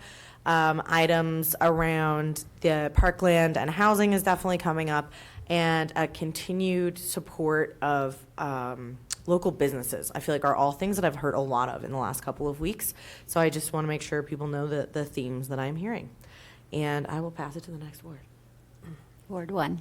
Thank you. Mayor Pro Tem Sherazai had office hours on the 13th, and I had them on the 15th. And then, what do you know, our ward meeting is coming up this Saturday at 9:30 at Holy Shepherd Lutheran Church. And I think that's it. No report. All right. Thank you all. I will add, this Friday is a big day for those of us that are up here, a nice long day together. So every year we do come together for an annual planning session. This year it looks a little bit different. As you've heard, we have a special election actually going on in 2 wards of our city right now. The election date will be March 25th. So while we have 2 wards that are not fully represented, what we will be doing this upcoming Friday is getting updates on the goals that we had set in 2024. Once we have our new counselors join us in April, we will have an actual session where we get together and we start to do the work on what kind of refining we want to do to those goals in 2025. So for anyone that would like to join us this Friday, the 31st, to hear an update on our goals, be a nice long day till 4 p.m. starting at 8:30 is when we officially kick off. That will be at the Heritage Center, I think in the Orchard Room, isn't that what it's called? Right across from the gift shop. That will be recorded and available afterwards for those that may not want to attend or be able to attend live as well. And that's the only thing I had to report this evening. So with that, having no other business, we'll go ahead and adjourn the meeting at 10:07 p.m.